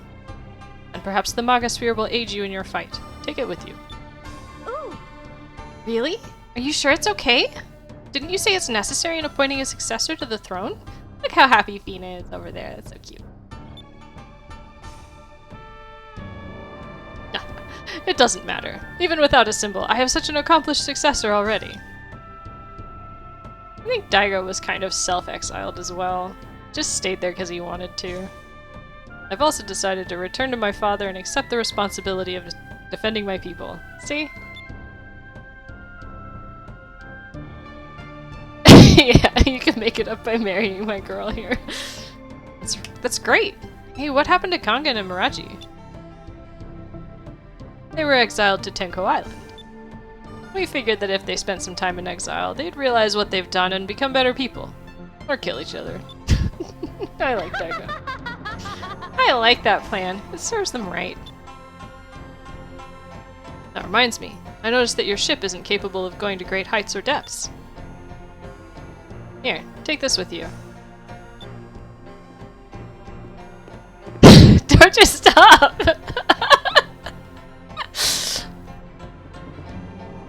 I mean, don't stop, but stop! Very funny. You're very funny. This is for my people. It contains all of the knowledge necessary to enable your ship to fly higher or lower than you've ever imagined. I just noticed, we all speak the same language, but I'm pretty sure we established that, like, we can't read their writing. So, I guess if it's diagrams, it's probably fine. Wow, thank you. I'll make sure we put it to good use.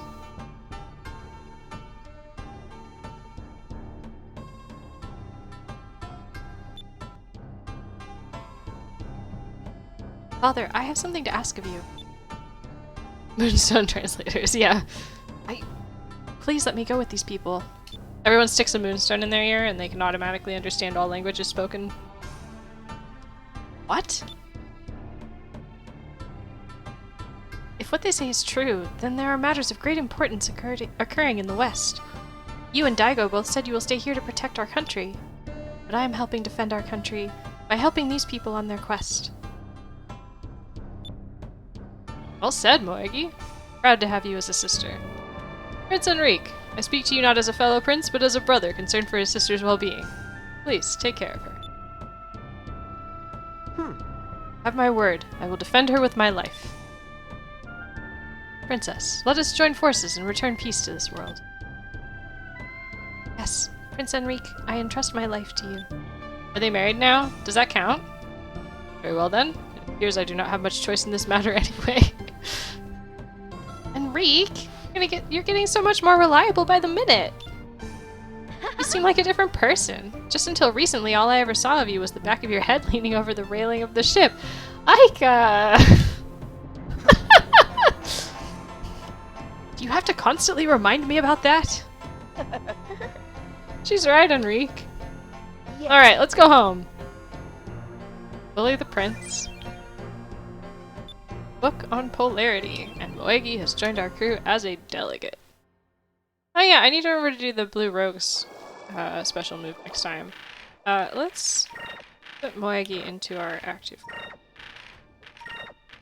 I think... Oh no, wait. Oh yeah, okay. I think she gives a better... Well, she doesn't. But I like her more anyway. I don't really like Pinta that much. He's not really involved in the story, so... Anyway, that's going to do it for today. I'm gonna go save. Thank you all for being here, hanging out, and chatting, and it was a good time. I hope you guys had fun. I'll be back next week, same time, 7 p.m. UK time. Doing some more of this. We'll do a bit of exploring next time, and I think head back west. And yeah, that'll be fun. We don't have to go through the Dark Rift again, which is great. So yeah, we'll do that next time. Thursday, I'll be doing XCOM, if that's your kind of thing. Same time, just different game, different day. And yeah, maybe you'll show up for that too. Maybe not. That's fine. But I hope I see you again soon. Bye!